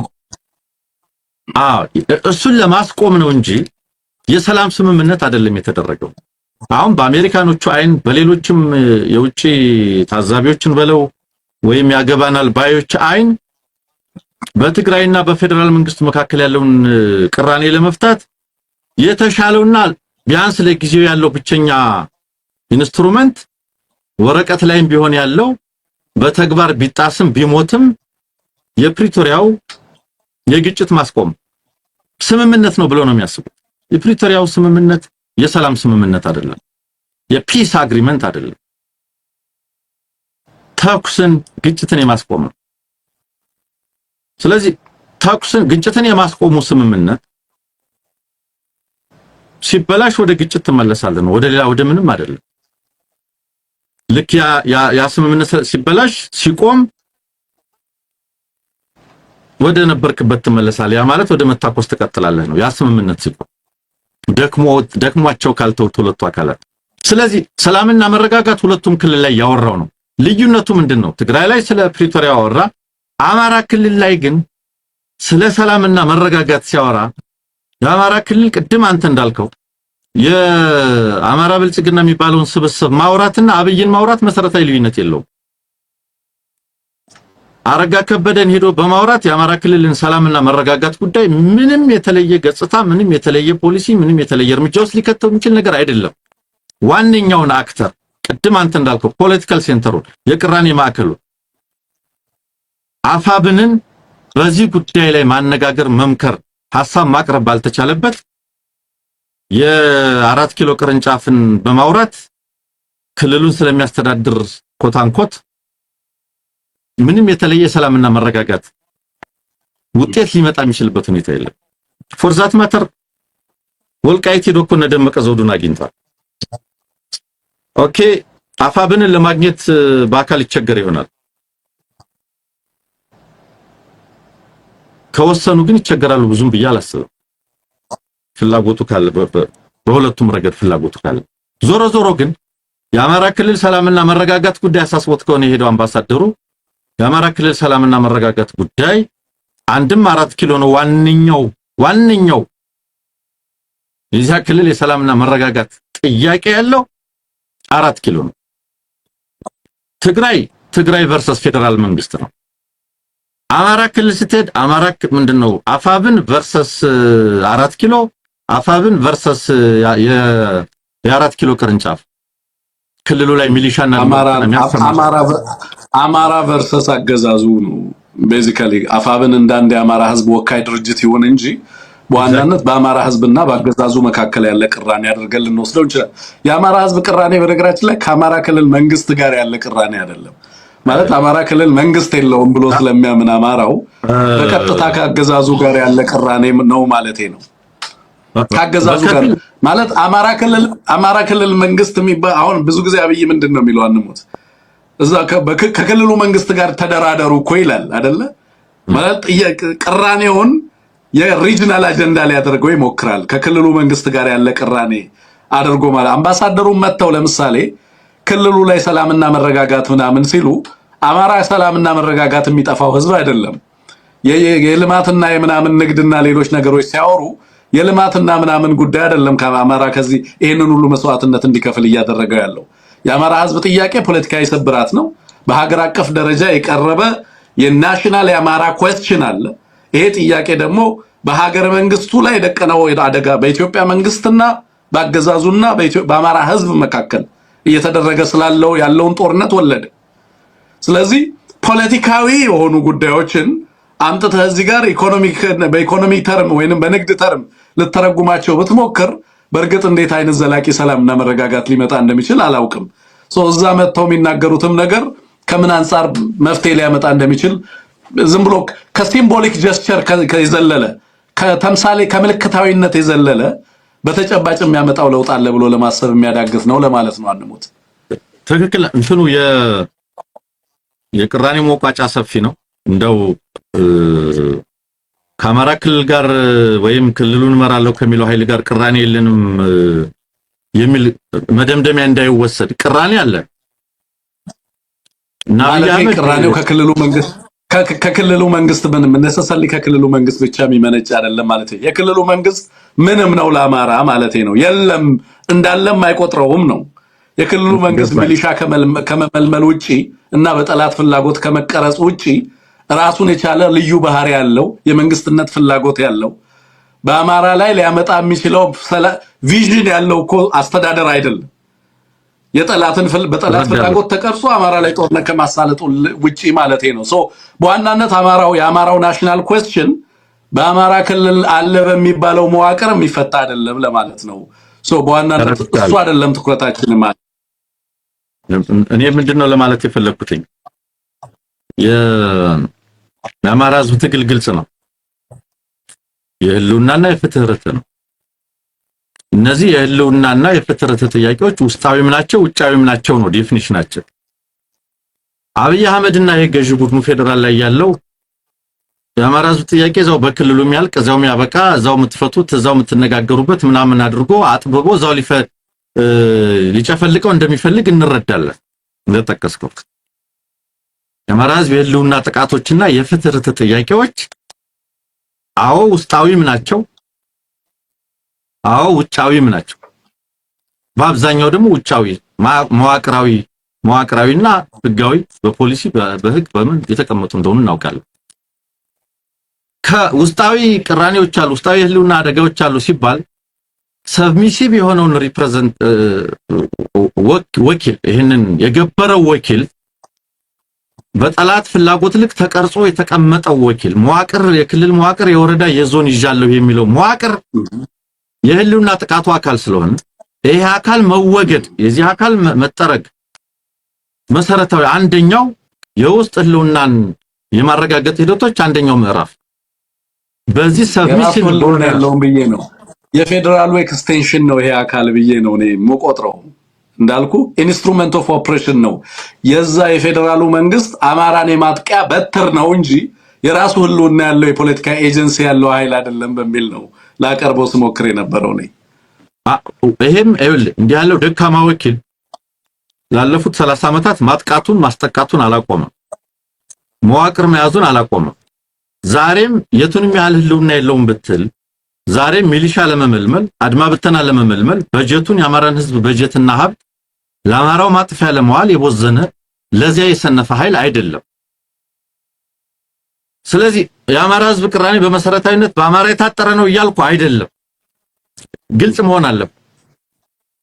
ከውስጣችን ይሄ ሰብሚሲቭ የሆነው ወኪል በጠላት ፍላጎት ልክ ተቀርጿን ያልነው ወኪል ግን መወገድ ያለበት ህልውናን ለማረጋገጥ በሚደረገው ትግል ውስጥ ዛሬም የጠላት እጀታ ሆኖ እየሰራ በመሆኑ መወገድ ያለበት ከዚህ ወኪል ጋር ቅራኔ ያለው አማራ ይሄ ወኪል መወገድ አለበት።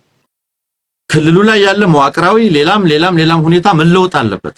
የአማራን ህዝብ ኑሮ ለማሻሻል ለማሸጋገር በሚያስችል መንገድ የሚሰራ ሰብስታንሻል የሆነ ትክክለኛ የአማራ ህዝብ ወኪል እዛ ክልል ላይ መምጣት አለበት። የአማራ ህዝብ የህልውና ጥያቄ የፍትህ ርትዕ ጥያቄ ግን እዛ ጋር የሚያበቃ አይደለም። በነገር ላይ ፍትህ ርትዕ እናረጋግጣለን ሲባል አማራውን በማጥቃትና በማስጠቃት እጀታም ሆኖ ወኪልም ሆኖ ተላላኪም ሆኖ የአማራ ህዝብ የህልውና ጥቃቶች አካል የሆነው በቀጥታ ይሁን በተዘዋዋሪ ይሄ አካልም ተጠያቂ ነው። ይሄ አካል የፍትህና ርትዕ ጥያቄያችን ይሄንን አካል የሚዘል አይደለም። አይረባምና ተላላኪ ነውና እንዳው ዝም ብሎ ነውና ተብሎ የሚዘለል አይደለም። ባደረገው ልክ ተጠያቂ ነው። ህልውናን የማረጋገጥ ደግሞ ግን የመፍትሄ አካል ሆኖ ግን ሊቀርብ አይችልም ነው የኔ ፖይንት። ኔቨር የመፍትሄ አካልማ ሊሆን እንዴት ይሆናል? እየተዋጋ ነው ያለ እንዴት የመፍትሄ አካል ይሆናል? የመፍትሄ አካል ልሁን ብሎ እኮ 2010 የሰራው ታየው። የመፍትሄ አካል ልሁን ብሎ የአማራ ወጣቶች መሪ ድርጅት አታጋይ ድርጅት በሌለበት ያደረጉትን ተቃውሞና ትግል ጠልፎ ብቸኛው በወቅቱ ይብዛም ይነስም ይጣፍጥም ይምረርም ተሰባስቦ ተደራጅቶ የነበረ መዋቅር የነበረው ኃይል እሱ በመሆኑ ጠልፎ ወሰደ 2010 ላይ እና በቃ የአማራ ጥያቄ ገብቶኛል ብሎ እኮ ዘራፍ አለ። የት ደረሰ? የትም። አሁን በመጨረሻው ሰዓት ልክ ያኔ ያደርግ እንደነበረው 2008 2009 የአማራን ሬዚስታንስ በመምታት በመመከት ዋነኛ ተሰላፊ የነበረው ብአዴን 2010 ላይ የጥያቄዎቹ ባለቤት ነኝ ብሎን የተሰለፈው እንደምናስተውሰው አሁንም ይሄንን 3 ዓመት በዚህ ደረጃ ያገዛዙ እጀታ ሆኖ እየተዋጋ ኖሮ ነገሮች ሚዛን ሲቃወስ ወይም ሚዛን ሲዛባ የህዝባችን ጥያቄ ልክ ነው የፋኖ ጥያቄ ልክ ነው ብሎ እንዳንድ የተደራጀ ኃይል ያችን የ2010 ድራማ ለመድገም ቢመጣ ተቀባይነት ያለው አይደለም። 3 ዓመት ከበቂ በላይ ነው። እስከዛሬ አልገባውን እስከዛሬ የታገለን ኃይል ከዚህ በኋላ ማጥቃቱን ሊያቆም ይችላል። አጋርና ፊት ተሰላፊ ወይም የመፍትሄ አካል ለመሆን ግን እድል የለውም። የመፍትሄ አካል መሆን የሚችለው በአንድ ነገር ነው። ከገዢ ቡድኑ በመነጠል ከብልጽግና በመነጠል ከአብይ አህመድ ገዢ ቡድን ከኦህዴድ በመነጠል ብቻ የኦህዴድን ትዕዛዝ ባለመፈጸም የመፍትሄው አካል መሆን ይችላል። አንድ አስተዋጽኦ ስለሆነ ለመፍትሄው ያን በማድረግ የመፍትሄው አንድ አስተዋጽኦ አድራጊ አካል ሆኖ መቅረብ ይችላል። ይሄንን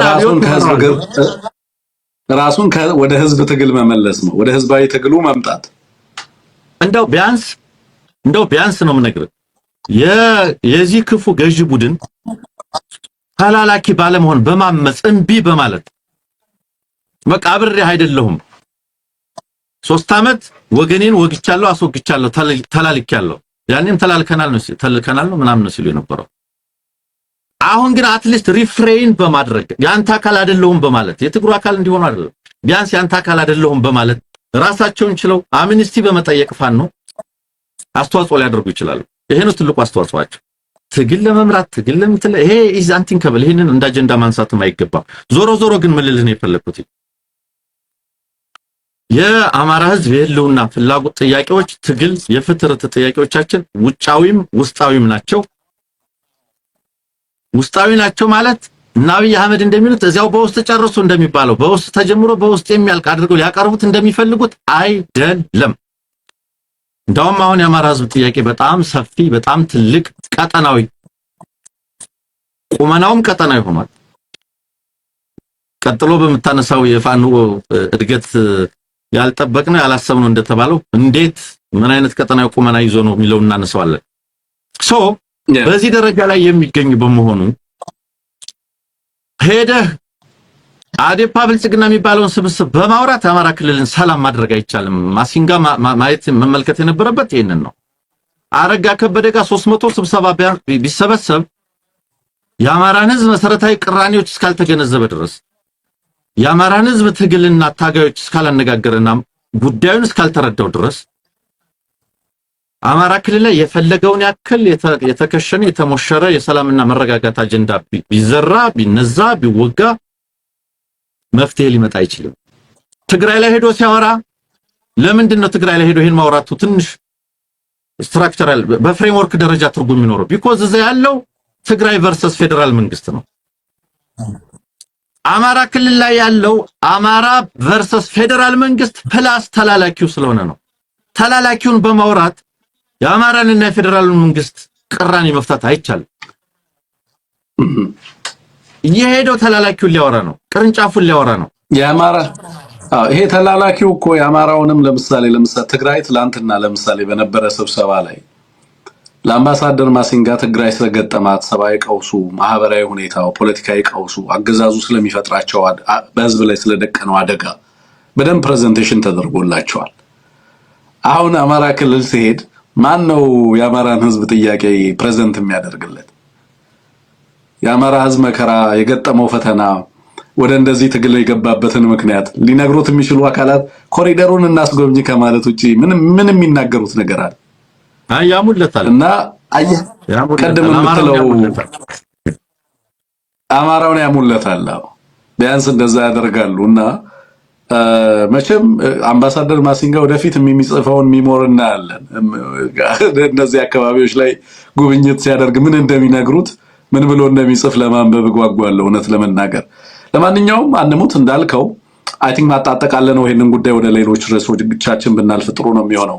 በዋናነት እንዳልከው የአማራ ክልል ላይ ሰላምና የአማራ ክልል የልማት ጉዳይ የአማራን ጦርነት በማስቆም የሚቋጭ ነው። አይ ቲንክ ልማትና ሌሎች ጉዳዮች ሪከቨሪ ሌሎች ነገሮች በውድመት ውስጥ ፕላን የሚደረጉ አይደሉም። ጦርነቱን የወለደውን ፖለቲካዊ ጉዳይ አድሬስ ሳታደርግ መተ ኮሪደሩ ለማ ኮሪደሩ እንትን አለ እያልክ ብትንበዛበዝ ምንም የምታመጣው ለውጥ የለም ማለት ነው። በተጨባጭ በሀገሪቱ ሰላምና መረጋጋት እንዲመጣ የሚያስችሉ ፖለቲካዊ መፍትሄዎችን፣ ዲፕሎማሲያዊ መፍትሄዎችን እና ጥረቶችን ነው አምባሳደሩ ሊያግዙ የሚገባው። የአማራን ህዝብ ጥያቄ በትክክልም ማሸጋገር እፈልጋለሁ ካሉ ፖለቲካሊ አሸጋጋሪ የሆኑ መፍትሄዎችን ማምጣት አለባቸው የሚለውን ለማንሳት ነው። ወደ ሌሎች ጉዳዮቻችን እንለፍ አንሙት። እንግዲህ የትግራይ ክልል ባለስልጣን አቶ አማኑኤል አሰፋ የፋኖን እድገት በተመለከተ እና ለፋኖ የነበራቸውን ግንዛቤ በተመለከተ ያነሱት ነገር አለ። ንግግራቸውን ትንሽዬ ብንሰማው ደስ ይለናል። ቴክኒሻናችን ትርጉሙንም ለማቅረብ እንሞክራለን። ትንሽ አሰማን።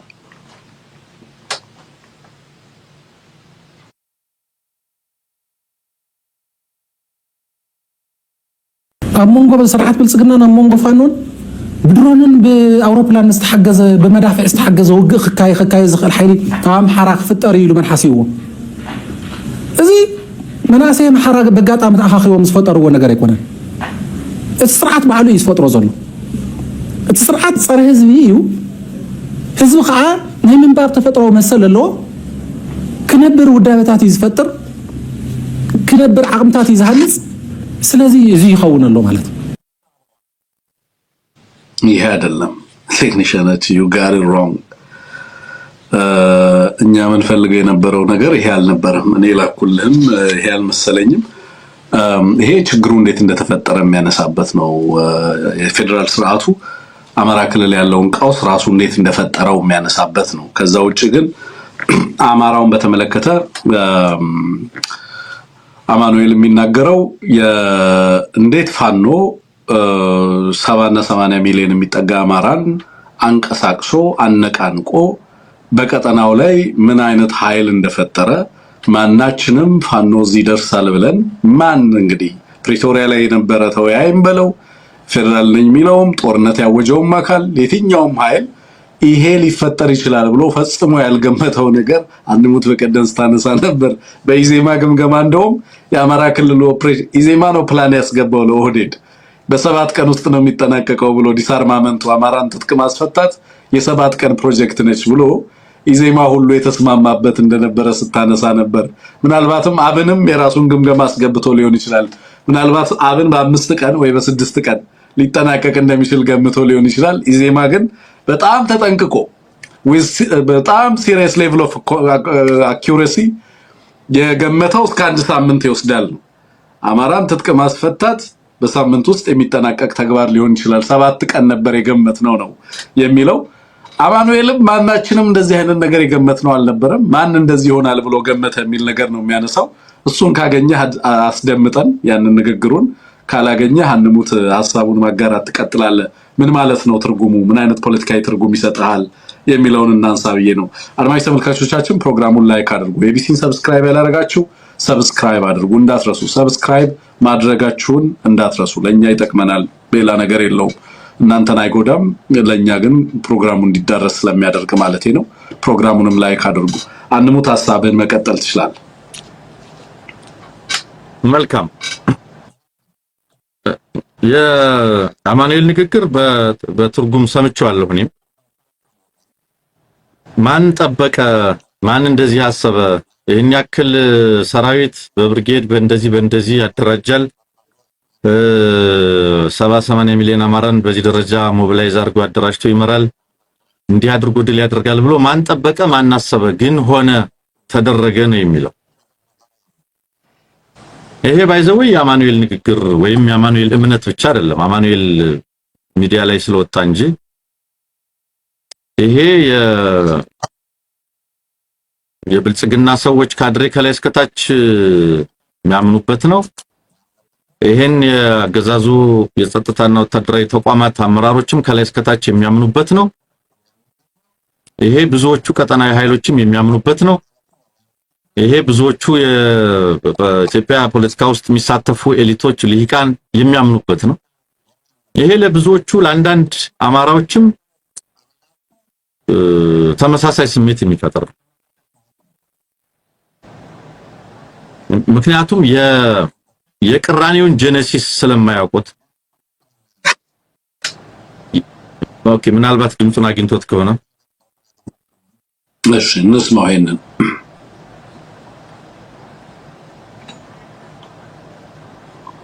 ጉድለቱን እሱ እዩ ፍትሓዊ ዝኾነ ከውዘይ ሁሉ ስርዓት ከዓ ጉድኣት ከብፅሕ ይኽእል እዩ ህዝብታት ከምቲ ጆኖሳይድ ዝፈጸሙ ኣብ ህዝብታት ጉድኣት ከብፅሕ ይኽእል አይመስለኝም ኣብ ዓዲ ዕንወት ከብፅሕ ይኽእል ከምቲ ኣብ መወዳእታ ናይ ዩጎዝላቪያ ዝነበሩ ስርዓታት በብታራ መፅኦም ዓዲ ዝበተኑ ዓዲ ከፍርስ ዓዲ ክብትን ይኽእል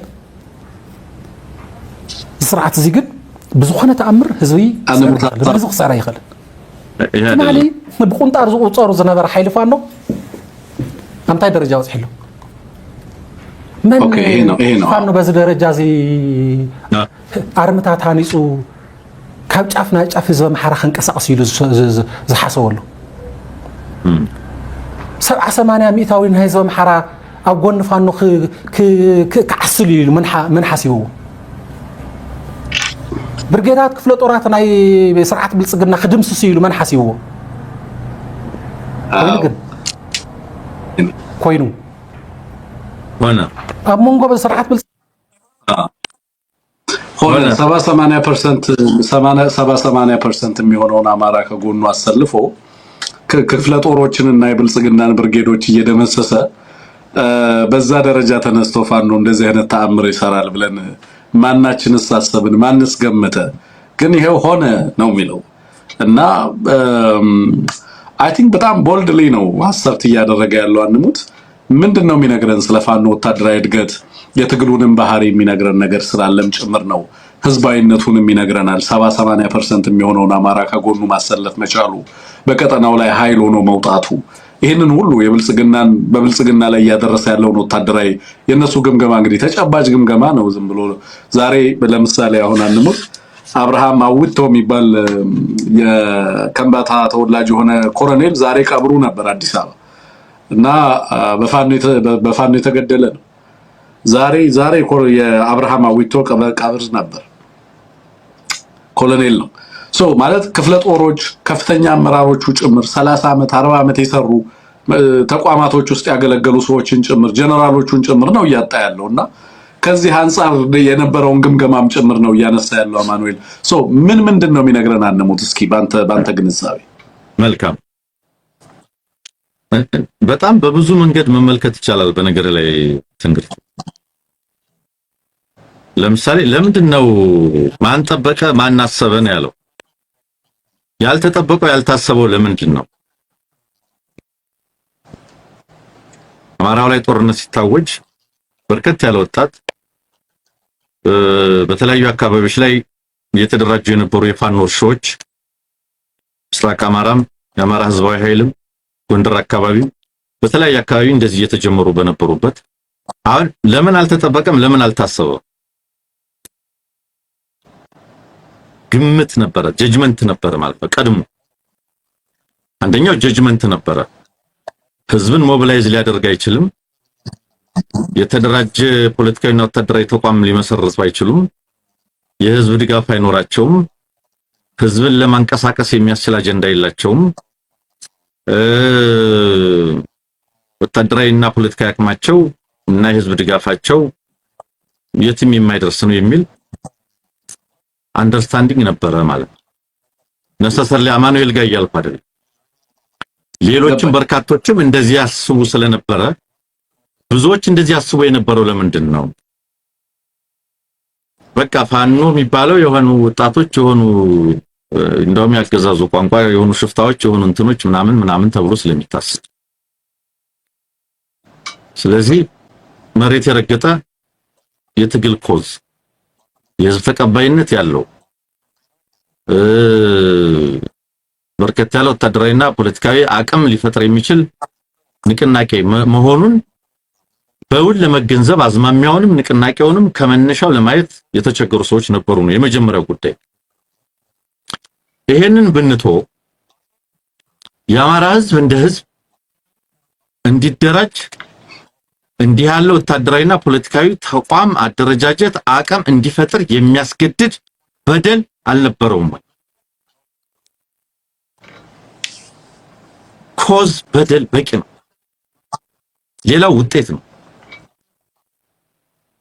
አማራ ህዝብ እንዲህ ያለ ትግል ውስጥ እንዲገባ የሚያደርግ መሳደድ፣ እንዲህ ያለ ትግል ውስጥ እንዲገባ የሚያደርግ መጨፍጨፍ የአማራውን ወጣት፣ የአማራውን ምሁር፣ የአማራውን ልሂቅ፣ የአማራውን አርሶ አደር፣ የአማራውን ዲያስፖራ ሊያነቃንቅ የሚችል በደል ጥቃት አልተከፈተበትም ነበረ ወይ? አልተከፈተበትም ወይስ? ያንን እውቅና ስትሰጠው እንዲህ ያለ ጥቃት፣ እንዲህ ያለ መሳደድ፣ እንዲህ ያለ የህዝብ በደል ተለይቶ መጠቃት ይብዛም ይነስም ይቅረብም ይራቅ የሆነ ቀን የሆነ አይነት ፖለቲካዊና ወታደራዊ ኃይል እንደሚፈጥር ከሞላ ጎደል ደግሞ የዛ የጥቃት ሰለባ የተደረገውን ማንነት የሚጋሩ አካላትን ህዝብን መደብ ዘለል የሆነ ትብብር ውስጥ ሊከታቸው እንደሚችል ለማሰብ ለምንድን ያልተቻለው? ጥቃቱን ኢግኖር ስታረገው፣ ጥቃቱን ስታቃልለው፣ ጥቃቱን ትርጉም ስታሳጣው በሰባት ቀን የሚጠፋ የሆነ ታጣቂ ነው ትላለህ። ጥቃቱን ስታሳንሰው ይሄ ጥቃት የህዝብ ጥቃት እንደሆነ፣ ይሄ ጥቃት ሁሉም ህዝብ የሚጋራው እንደሆነ እውቅና ለመስጠትና ለመገንዘብ ተሰንፋለህ። ሰነፉ። ይሄ ጉዳይ የሁሉም አማራ ህመም ነው። የአብዛኛው አማራ ህመም ነው። የአማራው አርሶ አደር፣ የአማራው ወጣት፣ የአማራው ምሁር፣ የአማራው የፖለቲካ ኃይል፣ የአማራው ዲያስፖራ ህመም ነው። የትም ያለው አማራ ህመም ነው ብሎ ለመገንዘብ ስትሰንፍ አማራውን የሚያሰባስብ ጥቃት የለም የሚል ዲኒያል ውስጥ ክህደት ውስጥ ትገባለህ። ያገዛዙን ጸረ ዓላማ ፖሊሲዎች፣ ስትራቴጂዎች፣ ስልቶች፣ ምናምኖች፣ ታክቲኮች ትታቸው አገዛዙ የሚፈጽማቸውን ሴራዎችና ደባዎች እንደው አላየዋቸውም ብትል በየጊዜው ይነገሩ የነበሩ ዜናዎች፣ መረጃዎች፣ የሚወጡ ነገሮች በሙሉ እንዴት ብታቃልላቸው ነው አንድን ህዝብ በክብሩ ላይ በማንነቱ ላይ የመጣን ውርደትና ጭፍጨፋና ጥፋት ሊሰባሰብበት ሊጠናከርበት ፖለቲካዊና ወታደራዊ አደረጃጀት ሊፈጥርበት አይችልም ወደሚል መደምደሚያ እንዴት ይወስዳል? ይሄ መደምደሚያ የነበረው አጠቃላይ የኢትዮጵያ የፖለቲካ ሊቃን ጋር ነው። በተለይ በጸረ አማራነት የተሰለፈው የብልጽግና ኃይል ጋር የነበረ ግምገማ ነው እያልኩ በትክክል ለዚያ ነው በሰባት ቀን የሚጠፋው ምናምን እያለ ዲስኮርስ ይሰራ የነበረው።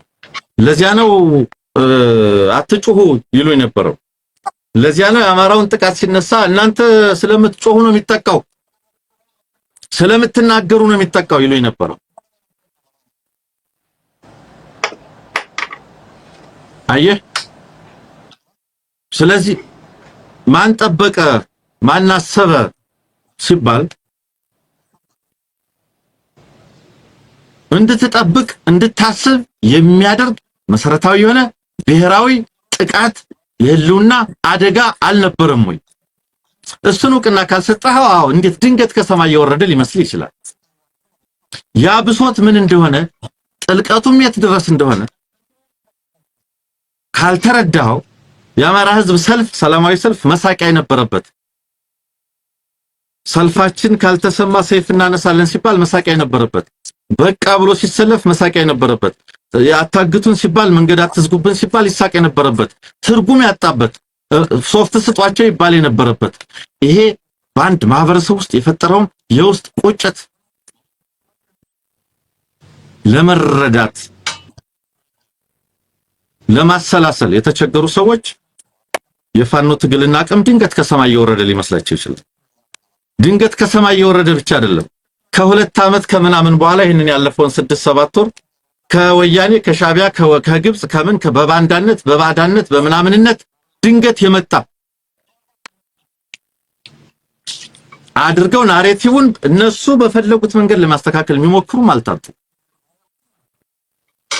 ግን መሰረታዊ ቁም ነገሩ ምንድነው? ለምንድነው ፋኖ ባልተጠበቀበት ደረጃ እንደዚህ ሆነ? ከምንም ነገር በላይ እንዲሆን እንዲደረጅ እንዲጠናከር እንዲዋጋ ፖለቲካዊ ወታደራዊ አቅም እንዲፈጥር የሚያስገድድ ታሪካዊ ግዴታ የመኖር ያለመኖር አጣብቂኝ መስቀለኛ መንገድ ላይ የወደቀበት ወቅት ነው የአማራ ህዝብ። 300 አማራ ተጨፈጨፈ ተብሎ ለዜና በማይመጥን ደረጃ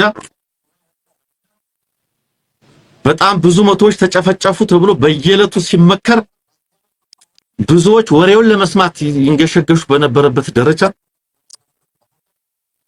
የዚያ ማንነት ተጋሪ የሆኑ አማራዎች በሙሉ ሊቆጩና ሊሰባሰቡ ሊደራጁ የግድ ነው። ለዚያ ነው ሀብት ንብረታቸውን ትተው ያማረ የሰመረ ንግዳቸውን ቢዝነሳቸውን ትተው ያማረ የሰመረ የፕሪቪሌጅ የሆኑበትን የዩኒቨርሲቲ የከፍተኛ ትምህርት ተቋማት የትላልቅ ተቋማት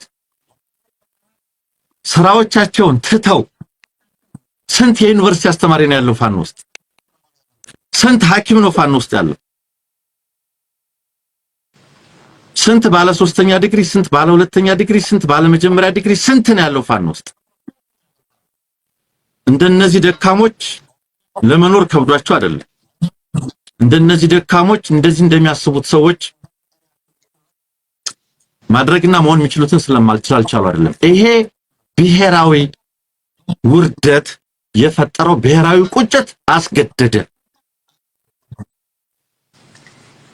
ስለዚህ አስተማማኝ ከምንም ነገር በላይ ትክክል ቅዱስ የሚባለው ዝንፍ የማይባልበት ትክክለኛ ኮዝ ላይ የቆመ ትግል ከዚያ የተነሳ ትግል ስለሆነ ቢጠበቅም ባይጠበቅም ቢታሰብም ባይታሰብም ይሄ እንዲሆን ግድ ነበር።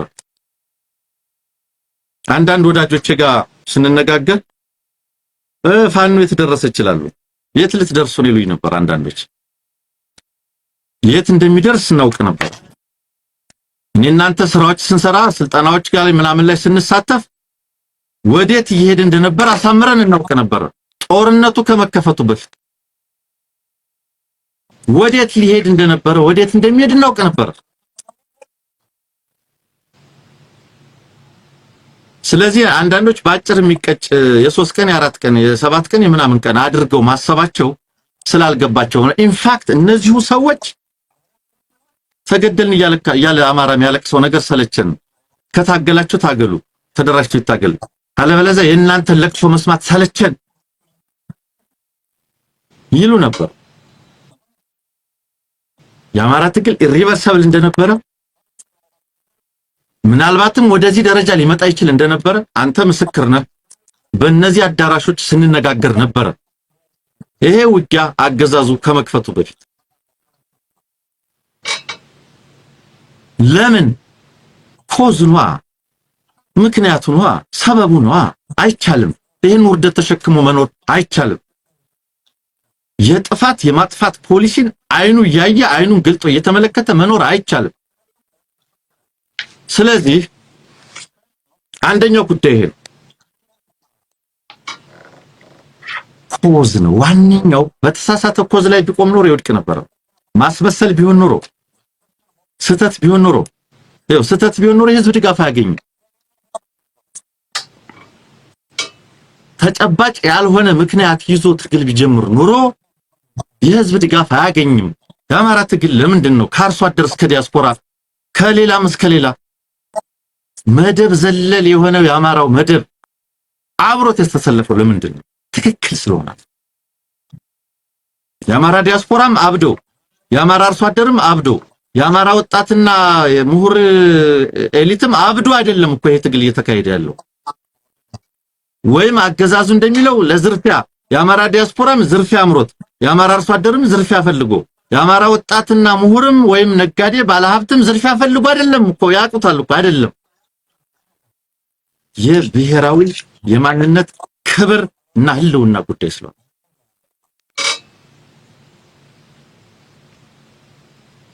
ስለዚህ ማንም ጠበቀውም አልጠበቀውም ታሰበም አልታሰበም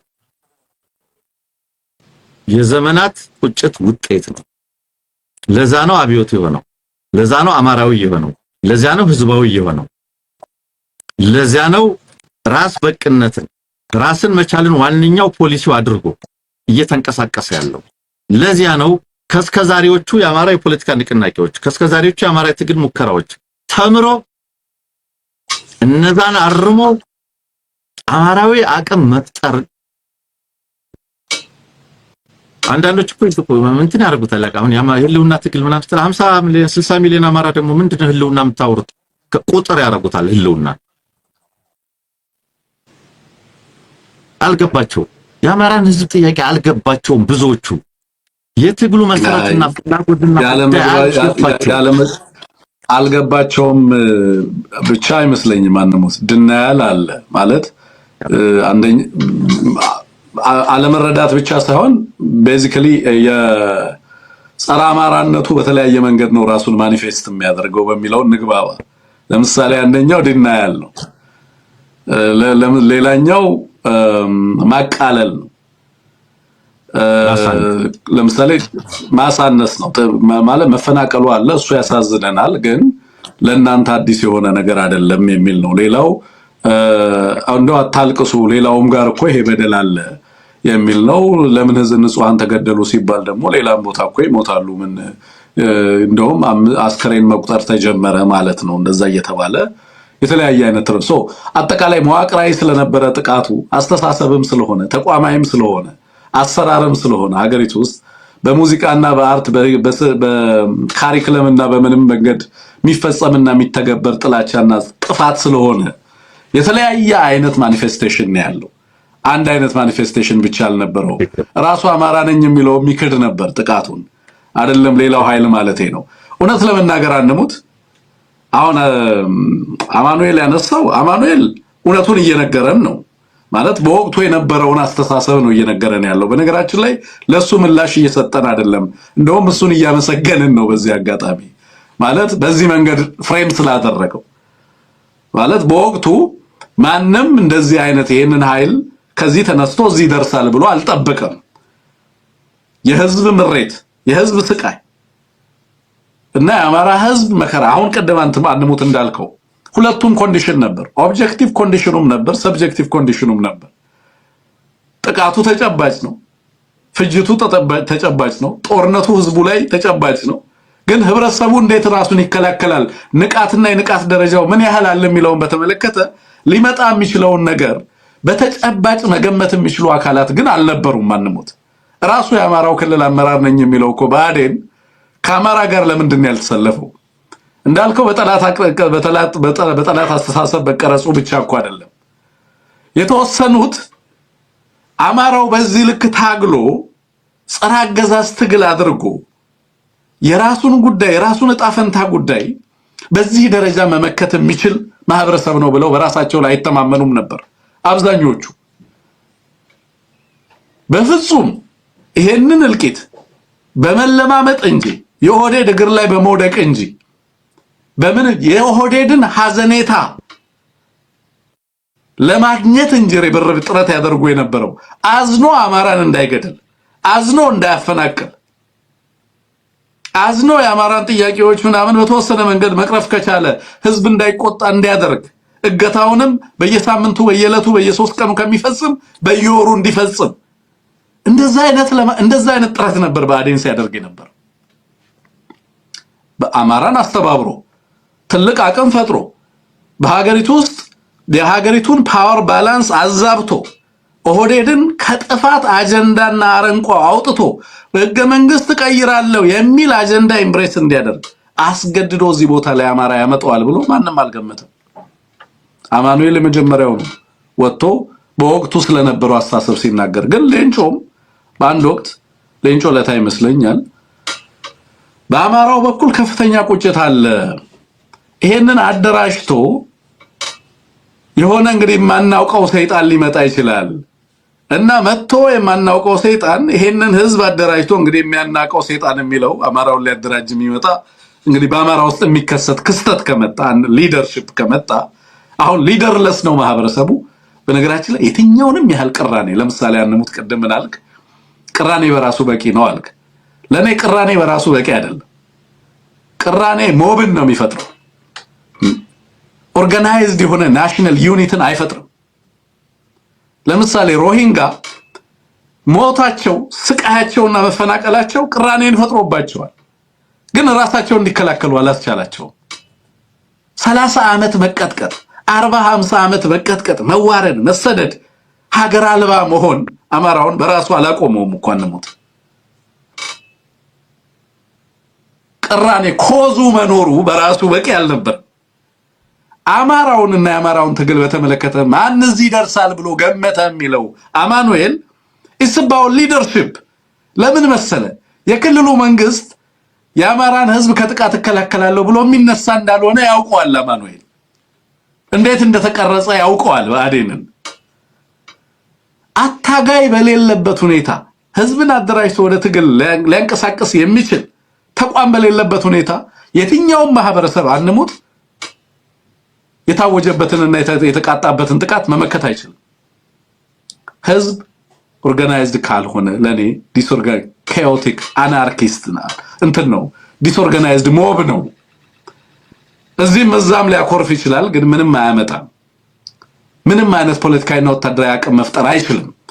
ተቋም መፍጠር አይችልም።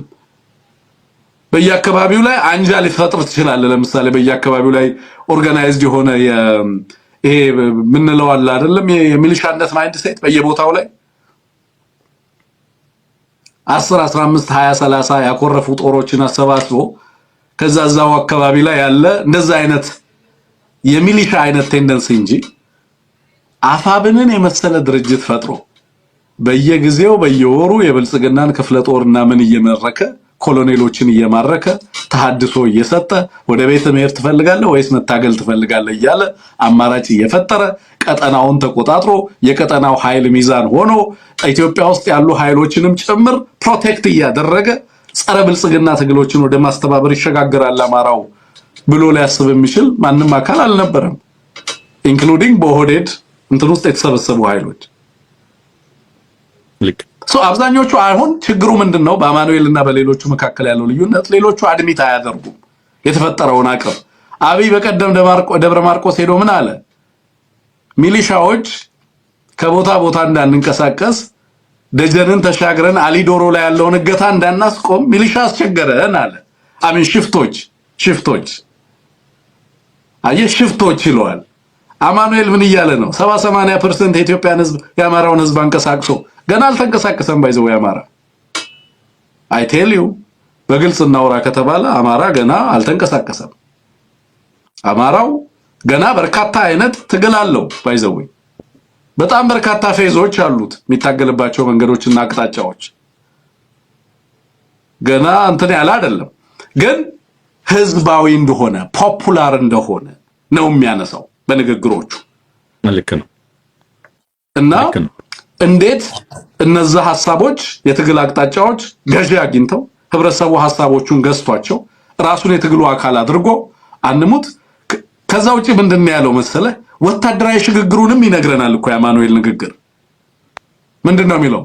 በድሮን ውስጥ ሆነው ድሮን እየተቃጣባቸው ቴክኖሎጂ ታጥቀናል የሚለው አካል ያን ሁሉ ሀብት እያፈሰሰ ያን ሁሉ እንትናፍ እያፈሰሰ የሚረዳቸው መንግስት የለም እያለ የክልሉን መንግስትም ጭምር አሰማርተውባቸው ያን ሁሉ ሚዲያና ፕሮፓጋንዳ እየተጠቀመ እንዳልከው የዓለም አቀፍ ዲፕሎማሲውንም አጌንስት አማራ ሞቢላይዝ አድርጎ ኢንስትሩሜንታላይዝ አድርጎ የሀገሪቱን ተቋማት እነ ባንክ እነ ምናምን ሁሉ በጸረ አማራ ትግል ውስጥ ጸረ አማራ ያሰላለፍ እንዲይዙ አድርጎ እነ አብንን እነ ኢዜማን ሁሉ ከጎኑ አሰልፎ ልክ ነው። ብልጽግና ያለውን ሪሶርስ ይዞ አማራ አንድ ክፍለ ጦር ቢታገል ብልጽግና ያለበትና ያለውን ሪሶርስ አማራ አግኝቶ በዚህ የሪሶርስ አሲሜትሪ ውስጥ ሆኖ ነው ይሄንን ትግል አንሙት እየሰራ ትግሉ ምን አመጣ ይላል አማኑኤል። ክፍለ ጦር መደምሰስ ጀመረ ይላል። ሻምበሎችን የብልጽግና ክፍለ ጦሮችና ሻምበሎችን መደምሰስ ጀመረ። ኮሎኔል ይማረካል። ኮሎኔል የስም ጥራልን የምትጠራውን ስም ኮሎኔል መማረክ ተጀመረ። የማዕከላዊ እዝ አመራር ጀነራሉ ወለጋ ላይ ነው እንደዛ የሆነው። ከማል ገልቾ የጻፈውን ታስታውሳለህ? አንሙት ወለጋ አማራ ከሚሳደድበት ተነስቶ በምን አይነት ደረጃ አድጎ ንቅናቄው የአብይ አህመድ ጀነራሎችን እስከ መማረክ የአብይ አህመድ ጀነራሎችን ምን ማድረግ እስከ ተጀመረበት ድረስ እንግዲህ የምትሰማው ዛሬ አዲስ አበባ ዙሪያ አብይ አህመድ እንደራሱን እንዲከላከል ተገደደ። ዛሬም ግን ምን ይላል? እያቃለለው መጥቶ ምን ይላል? ሽፍቶች እያለ ያቃልለዋል። አጠቃላይ የህዝቡን ጥያቄ ዲስሚስ ሊያደርግ ይሞክራል። በወቅቱ የነበረውን ግን አንዳንድ ፖለቲካ የሚያውቁ ሰዎች ቅራኔው ምን ያህል ደረጃ እንዳደገ የሌንጮ ንግግር እኮ ይነግርሃል። በወቅቱ ትዝ ይልሃል አይደል? አንሙት ሌንጮ የተናገረው ነገር በደምብ የቅራኔውን ልክ ተረድተውታል። ችግሩ ግን እንዲፈታ አይፈልጉም። ጦርነት እየመጣ እንዳለ እኔ ለምሳሌ አንተ በአዳራሽ የምትለው በዛ አዳራሽ ላይ ኦህዴድ አማራ ላይ ጦርነት ያውጃል ነው ግምገማው። ሊያውጅ እየተዘጋጀ ነው። ግን አማራው ራሱን ሊመክት የሚችልበት እድል አለ ወይ የሚለውን ስንመለከት በአዴንን ይዞ አማራው ራሱን ለመከላከል ይችል ነበር ወይ የሚለውን ነገር በጣም ያሳስበን ነበር። ተገናኝተን እኮ እንደው ምን መደረግ ይችላል እንደ ጋዜጠኛ እንደ ባለሙያ እኛ ምን ማገዝ እንችላለን ወገናችን ለማለትም ነው የተገናኘ ነው በዛ መድረክ። ግን በወቅቱ የነበረው ግምገማ ምንድነው? አይ አማራው ላይ ጦርነት ያውጃል፣ ግን አማራው ኦሬዲ ጦርነት ውስጥ ነው። ጦርነቱ የተለየ ቅርጽ ይዞ ከመምጣት ባሻገር ወለጋ ላይ ኦሬዲ ጦርነት ውስጥ ነው፣ አሩሲ ላይ ጦርነት ውስጥ ነው። አዲስ አበባ ህዝቡ ጦርነት ውስጥ እንደሆነ አያውቅም እንጂ ጦርነት ውስጥ ነው ያለው። ቤቱ ይፈርስበታል፣ ንብረቱ ይፈርስበታል፣ አይነግድም፣ ግብር ይጣልበታል፣ ይፈናቀላል። ጦርነት ውስጥ ነው ያለው። ህዝቡ የሚረዳበት መንገድ ነው ለየት የሚለውን ነገር በደንብ ስናነሳ ነበር የነበረው። አማራው አሁን ከዚህ በላይ ምን አይነት ጦርነት ይጠብቃል? ኦሬዲ ጦርነት ውስጥ ነው የሚለው ነገር ነበር ሲነሳ የነበረው በዛ መድረክም ላይ አስታውሳለሁ። ምንድነው ምልህ እንግዲህ አጠቃላይ አማራው ራሱ የአማራውም ልሂቅ ጭምር በተለይ ደግሞ በብልጽግናና በጠላት ቅርጽ ተቀረጸ የምንለውም ልሂቅ አብዛኛው ልዩ ኃይሉ ይፍረስ፣ ልዩ ኃይሉ ሲፈርስ ለአማራ ሰላም ይመጣል እያለ አማራን ለማመቻመች ለሌላ እልቂት ለማመቻመች ጥረት ያደርግ ነበር፣ ይደራደር ነበረ የራሱን ህዝብ አሳልፎ ለመስጠት። ኧረ ተውት፣ ለህዝባችን ሴኩሪቲ ጋራንቲ የለውም፣ ህጉ አይጠብቀውም፣ የክልሉ መንግስት አይጠብቀውም። አማራን ሊጠብቅ የሚችል ነገር የለም። ከተሞቹን እየገቡ እያነደዷቸው ነው በተለያየ መንገድ። አንድ ጊዜ በመከላከያ ይነዳል፣ ሌላ ጊዜ በታጠቁ በሌሎች ኃይሎች ይነዳል። ኧረ ተው የክልሉ እንትን ይፍረስ አትበሉ ስትላቸው ኧረ ይፍረስ እንዴ አንድ ጦር ነው በሀገሪቱ ውስጥ የሚያስፈልገው የሚለውን ነገር እንትን እያሉ አማራ ክልል ላይ ዘመቱ። ከዛ በኋላ ይሄንን አይነት ኃይል ይሄንን አይነት ፓወር ኢምባላንስ እንዲፈጠር ሆነ። ብልጽግና አሁን ያለበት ሁኔታ ውስጥ ገብቶ በአንድ በኩል ተመርጫለሁ፣ በሌላ በኩል ቴክኖሎጂ ታጠቅያለሁ፣ በሌላ በኩል ብሔራዊ ምክክርና ናሽናል ዲያሎግ እያደረኩ ነው እያለ እንግዲህ በሁለት እግር ሶስት ዛፍ ላይ ወጥቶ እየተመለከትነው ነው። እና አማኑኤልም የሚነግረን ከዛ ጊዜ በኋላ ባለፉት 3 ዓመታት መጣ ስለሚላቸው ዴቨሎፕመንቶች አማራው ላይ መጣው ለውጥ እና የአማራው ኃይል በእርግጥም በቀጠናው ላይ ምን አይነት ኃይል ሆኖ መነሳቱን የሚያሳይ ንግግር ሲያደርግ እንደነበረ ነው የሰማነው። አይ ቲንክ ይሄንን ሐሳቢ የምትጨምረው ነገር ካለ አንሙት። ሁለት ደቂቃ ልስጥና ወደ ሌላ ርዕስ እንለፍ። ያ ትንሽ ነገር መጨመር ፈልጌ ነው ማለት ያልተጠበቀ ነው ያልታሰበ ነው ሲባል አንዳንድ ጊዜ የትግሉንም የፋኖንም እድገት በወጉ የመረዳት ችግር አለ። አሁን ስትለው እንደነበረው በወጉ የመረዳት ችግር ያለበት የትግል ደጋፊ ነኝ የሚለው አካል ነው። በነገር ላይ እኔ ስለ ኮዝ ያነሳሁት እንደመነሻ ለማለት ነው እንጂ ኮዝ ብቻውን የትም ሊያደርስ እንደማይችል ሊደርሺፕ አደረጃጀት ብዙ ነገር እንደሚፈልግ ያው ክሊር ነው። ለምሳሌ አንድ ጠንካራ የሚባል የሽምቅ ትግል ውጤታማ ነው ስንል በምንድን ነው ውጤታማ የሚያሰኝ? አሁን አማኑኤል ተጠቀሰዋል። ያገዛዙን ብርጌድና ክፍለ ጦር ይደመስሳል። 70-80% ህዝብ ሞቢላይዝ አድርጓል። እነዚህ ፓራሜትሮች መለኪያዎች ናቸው ባይዘው። ልክ ነው። የአንድ ታጠቀ ቡድን ጥንካሬ የህዝብ ድጋፍ አለው ወይ ነው? ፖፑላር ሰፖርት አለው ወይንስ የለው? ፋኖ በሚገባለው የጥንካሬው ምንጭ ነው። አንዳንድ ባለሙያዎች የሚያስቀምጧቸው አሉ። ለምሳሌ ነፃ ግዛቶች አሉ ተቆጣጥሯል ወይ? ነፃ ግዛቶች ፈጥሯል ወይ? ነፃ ግዛቶች ላይ የአስተዳደር ስራዎች ይሰራል ወይ?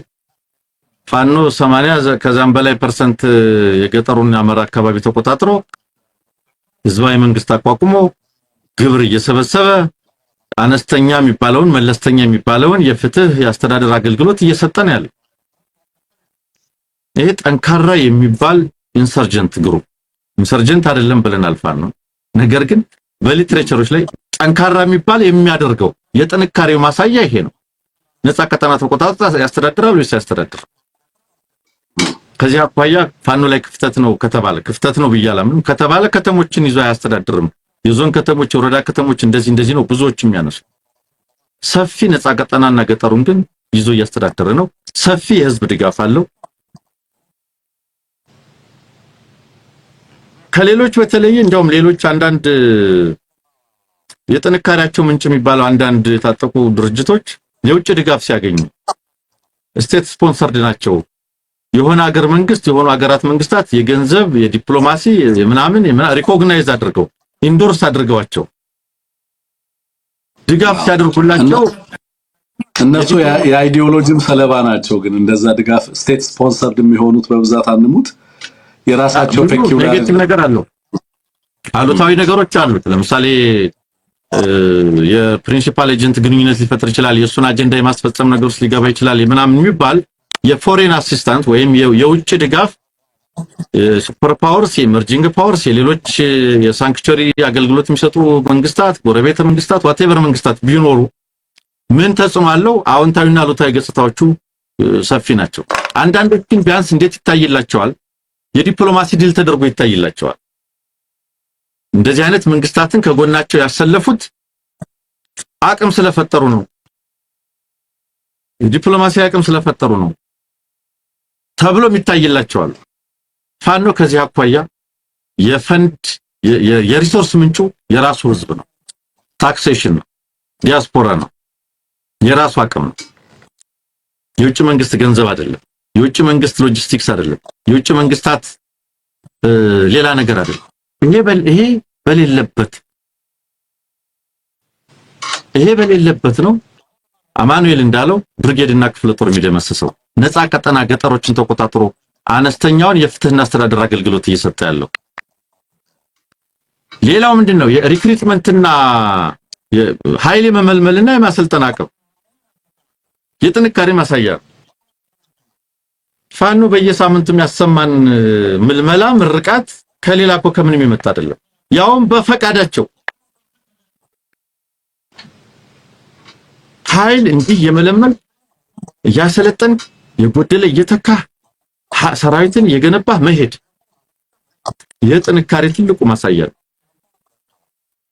እነዚህ ነገሮች ተደምረው ነው አገዛዙ ላይ ምን ተጽዕኖ አሳደረ። በዛ አንደኛው መለኪያ የጥንካሬ የማይጠበቅ የማይታሰብ ያደረገው አገዛዙ ላይ የፈጠረው ተጽዕኖ ነው። ብልጽግናን ዲስፕሌስ አድርጎታል ከአማራ ክልል። ምን ጥያቄ አለ? የአገዛዙ ወታደራዊ እቅዶች፣ ዲፕሎማሲያዊ እቅዶች፣ ፖለቲካዊ እቅዶች፣ የቀጠናዊ ኃይል አስተላለፎች አላዛባም ወይ? ፋኖ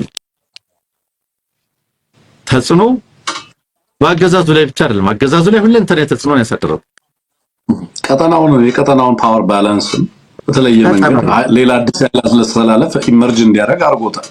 አቅም ይኸውልህ ቅድም ምን አልክ? ኮዝ አለ። እነዚህን ሁሉ ነገሮች አደረገ፣ ድርጅት ፈጠረ፣ and still ቢልድ ለማድረግ የበለጠ እየሰራበት ያለ ነው። አቅሙን እያሰፋ ነው ያለው። አገዛዙም ላይ ቀጠናውም ላይ ተጽዕኖ አሳደረ።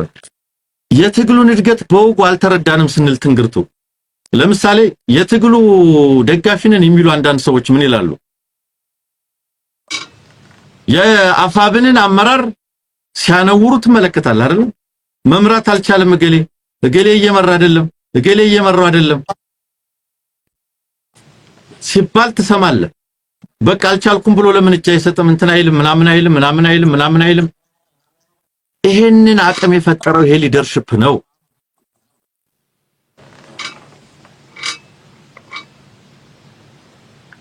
በሆደ ሰፊነት ብዙ ልዩነቶችን ሁሉ አቻችሎ መክሮ ዘክሮ ድርጅት ያቆመው ይሄው አመራር ነው። አማኑኤል እንዳለው ብርጌድና ክፍለ ጦር የሚገረስስ የሚደመስስ ሰራዊት የገነባው ይሄው አመራር ነው። የሀገሪቱን ፖለቲካ ሳይሆን የቀጠናውን ፖለቲካ ጭምር ኢንፍሉዌንስ ማድረግ ተጽዕኖ ማሳደር የሚችል ወታደራዊና ፖለቲካዊ አደረጃጀት የፈጠረው ይሄው አመራር ነው። ኃይል እየገነባ ያለው ይሄው አመራር። የትግሉ እድገትና ቁመና ያልገባቸው አካላት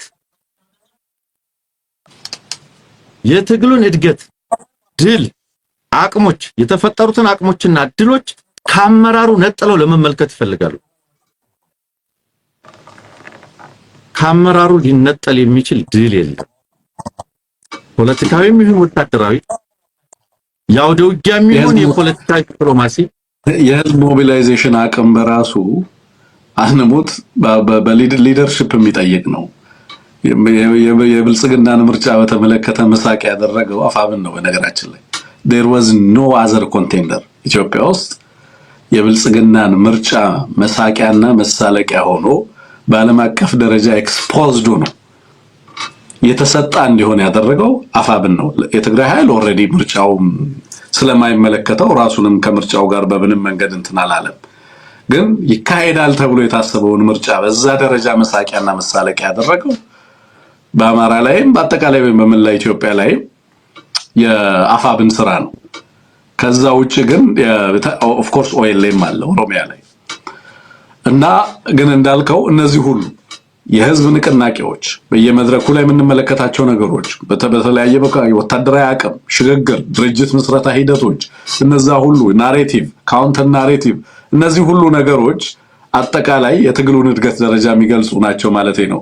ህብረተሰባችን በዚህ ልክ የትግሉን እድገት ደረጃ ተንትኖ በትኖ አይረዳውም። ማንሙት ማለት አዲስ አበባ መግባትን ነው ትግል የሚያደርገው ብዙ ሰው ማለት ከአዲስ አበባ በፊት ማለቅ ያለበትን በርካታ ነገር አይገነዘበውም ማለት ነው።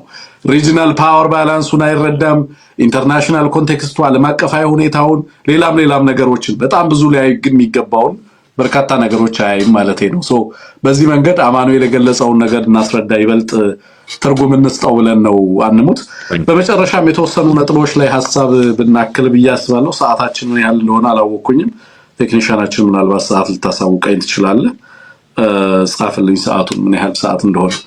አንድ ኦቤን ላይ ያገኘነው የህዝብ ንቅናቄ ሞቢላይዜሽን ጀምሯል። ኦህዴድ በተለይ ጸረ ህወሓት ፕሮፓጋንዳ በከፍተኛ ደረጃ እየሰራ ነው ያለው። በአማርኛ በሚነገሩ ሚዲያዎች ላይ ብቻ ሳይሆን በአማርኛ ከአማርኛ ውጪ ባሉ በተለያዩ ቋንቋዎች በተለያየ ፕሮግራሞችን እየተመለከትኩ ነበር የነበረው።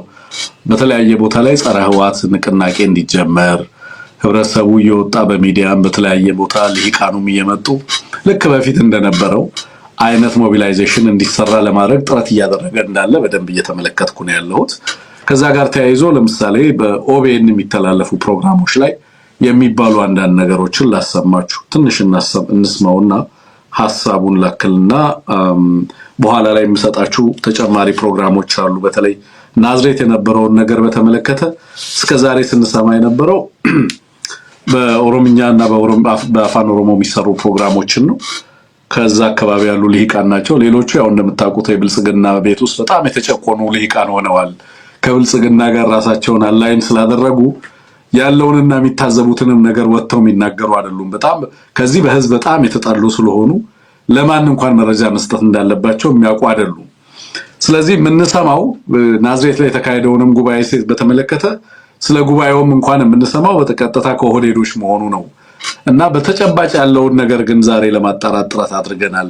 በተለይ ደግሞ ከኦህዴድ ውጪ ያሉ አካላት እንዴት ታዘቡት ምን ነበር የሚለውን ነገር በኋላ ላይ እናነሳለን። በነገራችን ላይ በቅርብ ጊዜ ፋኖ ድረስልኝ የሚልበት ጊዜ ይመጣል ብአዴን ብዬ አስባለሁ።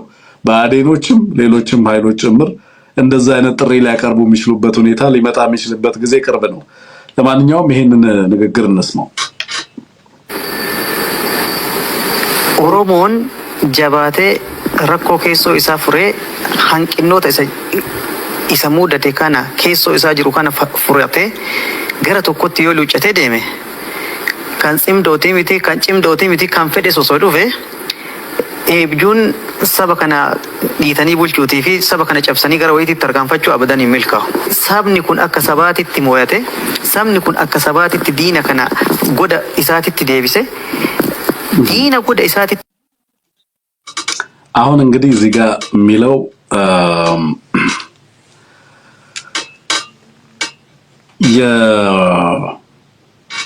የጽምዶና ጥምዶን በተመለከተ ነው። እንግዲህ ለህብረተሰቡም ጭምር እየተጋበዘ ሐሳብ አስተያየት እንዲሰጥ ለማድረግ ጥረት እያደረገ ነው ኦህዴድ በተለያየ ቦታና አከሰባቲቲ ሞኔ የሚሉት ነገር አለ የኦሮሞ ልሂቃን It's very very dangerous. በዚህ አጋጣሚ በተደጋጋሚ ይሄን ነገር መፋለም ያስፈልጋል። በጣም ጥቂት ብቻ ቆራጥ የኦሮሞ ልጆች ይሄንን ሲታገሉ እየተመለከትኩ ነው ያለሁት። ፕሮፌሰር እዝቅኤል ለምሳሌ ሚልኬሳ ሚደጋ አልፎ አልፎ ጀዋር አልፎ not consistently አይመስለኝም። ብዙ ግን አይደሉም። አከሰባቲቲ ሞኔ ነው የሚሉት። እንደ ህዝብ ነው ያሸነፍነው፣ ብሔራዊ ድላችን ነው፣ አሁን እኛ ነን ያሸነፍነው፣ ያንን አሸንፈነው ወደ አካባቢው መልሰነዋል፣ ከዚህ በኋላ ሊመጣ አይችልም። ልምጣ ቢልም ኦሮሞ ጨብሴ ኦሮሞን ሰብሮ ኦሮሞን አንበርክኮ መምራት አይችልም። ልክ ነው። ኦሮሞን ሰብሮ አንበርክኮ መምራት አይችልም የትኛውም አካል ቢመጣ ነገም ወደፊትም። ለምን? ስለምንታገለው። ግን እናንተ የኦሮሞ ልሂቃንም ደግሞ ትግራይን ሰብራችሁ አንበርክካችሁ ልትገዙ አትችሉም እናንተ። አሁን እዚህ ጋር የሚለው ምንድነው? አከሰባቲ ሞኔ ያሸነፈው ኦሮሞ ነው፣ ድል ያደረግነው ኦሮሞዎች ነን፣ ስለዚህ የኛ ነው የሚለው። አሁን ይሄ አደገኛ አይደለም ወይ? ይሄ ንግግር ህዝብን ዋጋ አያስከፍልም ወይ?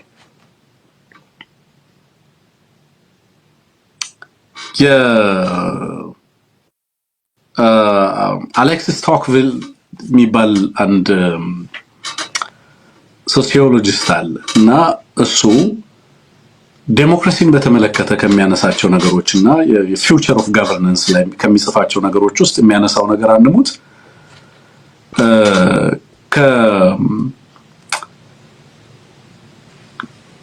ዴሞክራሲ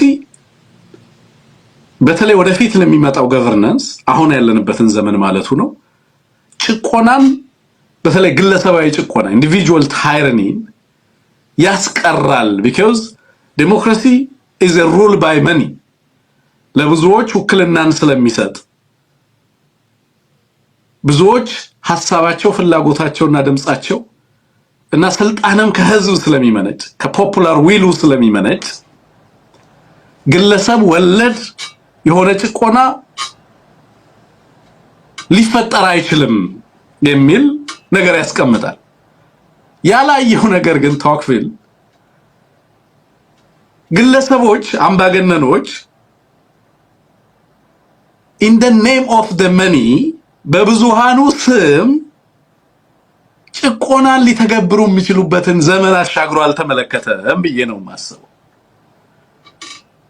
አሁን ኦህዴድ ቲፕ አብይ አህመድና የኦህዴድ ስርዓት እያደረገ ያለው in the name of the money በኦሮሞ ህዝብ ስም የሚፈጽመው ጭቆና ነው። ህዝቦች ላይ ጦርነት አውጇል። ስርዓቱ አከሰባቲ ሞኔ እያለ ነው ይኸው በሚዲያ ላይ የምትሰማው። እንደ ህዝብ ነው ያሸነፍነው፣ የኛ ነው ስርዓቱ። ሞቱማን ተርካንፊ ረፉደቹ ቀባ ይላል። አሁን የሰውዬ እርምጃ መውሰድ አለበት ትግራይ ላይ ወረጥም ዶጀን ከናረት ተርካንፊ ፉደቹ ቀባ ሞቱማን ከኛ ይላል። እርምጃ መውሰድ አለበት እነዚህ ሰዎች ላይ። አስቂኝ እኮ ነው ይሄ ጥምዶ የሚባለው ነገር። አሁን እኛን ሊገዙ ነው እነዚህ ተመልሰው መጥተው ይላል። አሁን ይሄ ንቀት as if Tigray is not part of the ruling እንትን የኢትዮጵያ ስርዓት አካል እንዳልሆነች አድርጎ ትግራይን ማሰብ፣ አማራን የመንግስቱ አካል አድርጎ አለማሰብ የሚያስከፍለው ዋጋ ቀላል እንዳልሆነ ለምንድነው ልሂቃኑ ለህዝቡ ማይነግሩት? by the way in fact I am protecting እኔ ኦሮሞን ፕሮቴክት እያደረኩ እንደሆነ ነው የሚሰማኝ ይሄንን ፕሮግራም ስሰራ። ይሄ አገዛዝ ኦሮሞ ውስጥ እንዲደበቅ መፍቀድ አያስፈልግም። ወንጀል ሰርቷል። ፍጅት እየፈጸመ ነው። በዚህ ስርዓት ስም ወጥተህ አከሰባቲ መሆኔ ሞቱም ማንኩን ከኛ ከንሰበ ከኛ ልትለው አይገባም። ይሄ የኛ ነው፣ እንደ ህዝብ አሸነፍን፣ እንደ የኛ ስርዓት ነው ማለት አደጋ አለው። ኖት ኢን አወር ኔም በእኛ ስም ግፍ እንዲሰራ አንፈልግም። በእኛ ስም ኢትዮጵያን እንዲጨቆኑ አንፈልግም።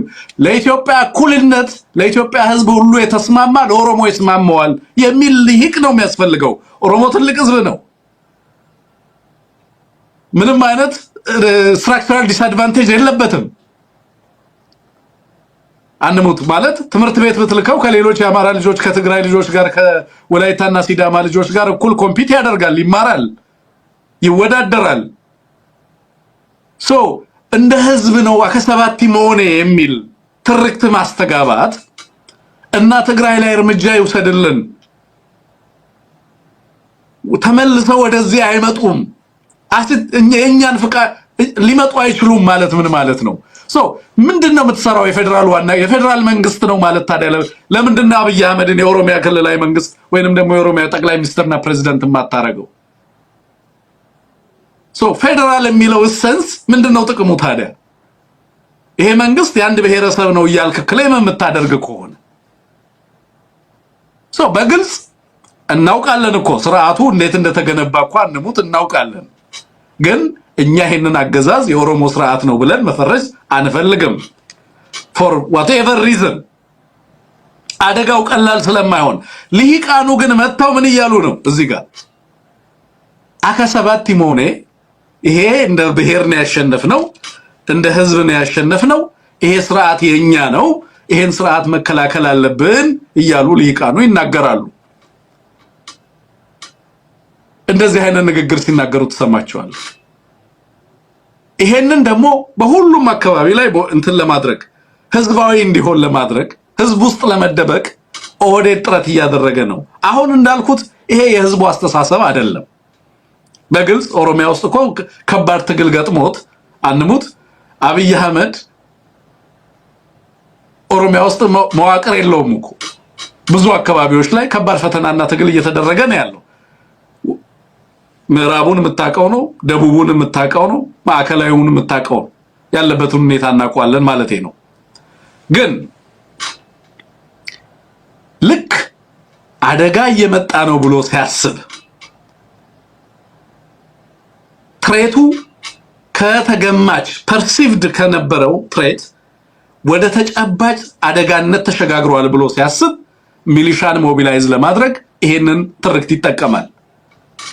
ህዝብን ለመቀስቀስ ሲፈልግ ይሄንን ትርክት ይጠቀማል።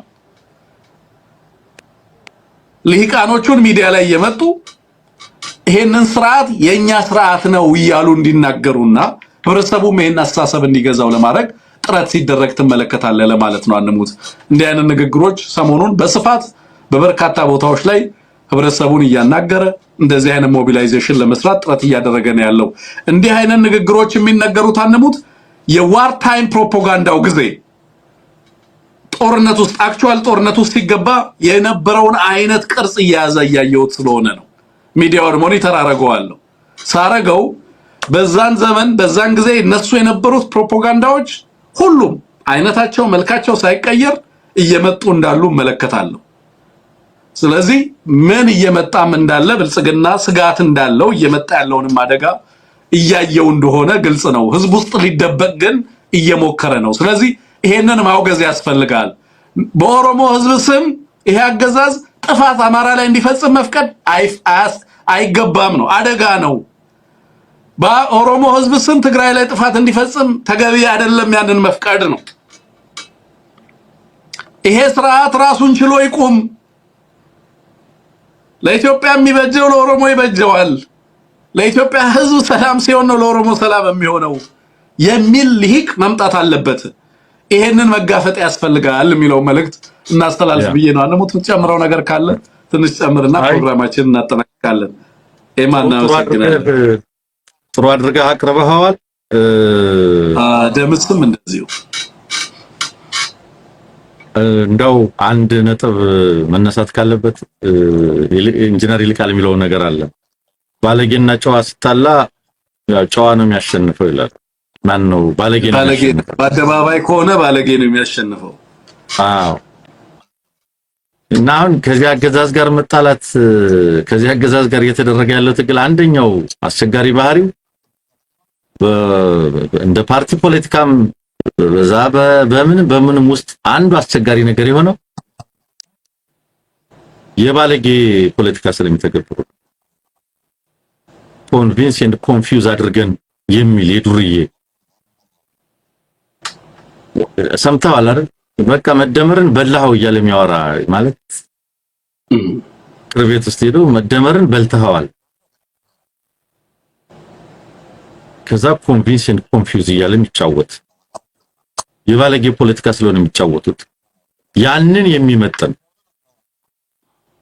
የመከፋፈል፣ የመለያየት፣ የማጋጨት፣ የምናምን ያንን የሚመጥን ትግል እንደሚፈልጉ ምንም ጥርጥር የለው። እንደ ስቴትስማን እያሰብክ ልትታገላቸው የማትችል እንደሆነ በጣም በግልጽ ወጥቷል። በሌላ ረገድ እንደው አንድ መጠቆም የምፈልገው በዚህ በመጨረሻ ብዙዎች ስለራሳቸው እኔ እውነት ለመናገር አማራውን ብዙዎችን አማራዎች በአዲስ አበባ በተለያዩ ሀገሪቱ ክፍል የአማራነት ስሜታቸውን በመቀስቀስ በአማራነት እንዲቆሙ የአማራነት ኮንሽስነስ እንዲፈጠር በማድረግ ረገድ ከአማራ ብሔርተኝነት ይልቅ ከአማራ ጥቃት ትርክቶች ይልቅ የዚህ አገዛዝ ግፍና ነውረኝነት ትልቅ ሚና ተወስዷል። ብዙዎች በቤተሰብ በግል የሰልፍ ኮንሽስነስ ብዙ እኔ እኮ እንደዚህ ነኝ ብለው ብዙ በማያስቡበት በማይመክሩበት ደረጃ እናንተ እኮ እንደዚህ ናችሁ ብሎ የሚሰነዝራቸው ጥቃቶች፣ ፍረጃዎች፣ ማግለሎችና ሌሎችም ነገሮች ለካ እኔ እንደዚህ ነኝ ለካ እንትን ነኝ እንትን ነኝ ብሎ ብቻ ሳይሆን እነዚህ ሰዎች ብሎ እነሱ እያለ ሰልፍ ኮንሽስነሱ እንዲያድግ አስተዋጽኦ አድርጓል። አሁን ኢትዮጵያ ውስጥ እነሱ እየተባለ ነው ያለው ያለ ነውር የኛ መንግስት፣ የኛ ጊዜ፣ የኛ ተራ፣ የኛ አገዛዝ ሌሎች አይመጧትም እያለ የሚከራከር እያለ የሚያውጅ አስደናቂ ስብስብ ነው። ይሄ በርከት ያለ አስተዋይ ለሆነ የኦሮሞ ልሂቅ የቀትር መብረቅ ሊሆንበት ይገባል። ሊደነግጥ ይገባል። እንዴ በቃ ከዚህ በኋላ ማንም ምንም አታመጭም እየተባለ እኮ ነው ያለው። ማንም ምንም አታመጣም፣ እንሰብርሃለን፣ የኛ ጊዜ ነው፣ ምን ታመጣለህ፣ እኛንን ምን ወስንባት እየተባለ ነው ያለው። እንደ ኢትዮጵያ ባለ ሀገር ብዝሃነት ባለበት ሀገር እንዲህ አይነቱን እብሪትና እቡይነት ተቀብሎ ሊኖር የሚችል ትንሽ ትልቅ ምናምን የሚባል ቡድን መቼም አይኖርም። የጊዜ ጉዳይ ካልሆነ በስተቀር ገብሮ የሚኖር ህዝብ የለም፣ አይኖርም ብቻ ሳይሆን ያገዛዝ ሊቀበር የሚችልበት በጣም አስቻይ ሁኔታ ተፈጥሯል ማለት ነው። እጅግ በጣም አመሰግናለሁ። አንሙት እግዚአብሔር ይስጥልን። ግን በኋላ መለስ ብዬ ልምጣ መሰለኝ። በጣም ወሳኝ መረጃዎች አሉኝ የዚህ ናዝሬት ስለነበረው ጉባኤ እና ዝም ብዬ አይደለም አብይ አህመድ ብልጽግና ሊፈርስ ይችላል የሚል ነገር ማስቀምጠው ዝም ብዬ አይደለም። ቀጣዩን የትግል ምዕራፍ በደንብም እያየሁት ነው። አንሙት በእርግጠኝነት ብልጽግና የማይሻገረው ሌላ ወጥመድ ውስጥ እየገባ እንዳለ ነው በትክክል እየተመለከትኩ ያለሁት። ከአማራና ከሶማሌ ልሂቃን ምን ተነሳ በናዝሬቱ ጉባኤ የሚለውን በደንብ መረጃ ለማሰባሰብ ሞከራ አድርጌያለሁ። እሱን በተመለከተ ነው በኋላ ላይ የምመለሰው። ስለዚህ የምትተኙ ካላችሁ ተኙ፣ ስትወጡ ፕሮግራሙን ታዩታላችሁ። ካልሆነ ግን ሌሎቻችሁ ፕሮግራማችንን ትመለከቱታላችሁ ብዬ አስባለሁ። አንሙት ለነበረን ጊዜ ከልብ ነው ማመሰግነው። ስቲከር ገዝተዋል አመስግናቸው ያለኝን ሃክሎ ሎጂስቲክስን፣ ፈረደ ደርቤን፣ ጌታቸው በዛብህን፣ ብርሃኑን፣ ተስፋዬን፣ ጌችን፣ ስለሽን እና ኤዋይን አመስግንልኝ። ሌሎችም አይ ቲንክ ያልጻፋቸው ይኖራሉ ብዬ አስባለሁ። መጨረሻ ላይ እነ ኤማን ምናምን አልጻፍክም፣ እነ ደምስን አልጻፍክም። ስለዚህ አመሰግናለሁ እኔ ስለነበራችሁ ስለ ስቲከሮቻችሁና ስለገዛችሁት ነገር ለኤቢሲ ስለምታደርጉት ድጋፍ ማለቴ ነው። መልካም ቆይታ ይሆንልን። በኋላ እንገናኛለን። አዲስ የትግል ምዕራፍ አስተዋውቃችኋለሁ ዛሬ። መልካም ጊዜ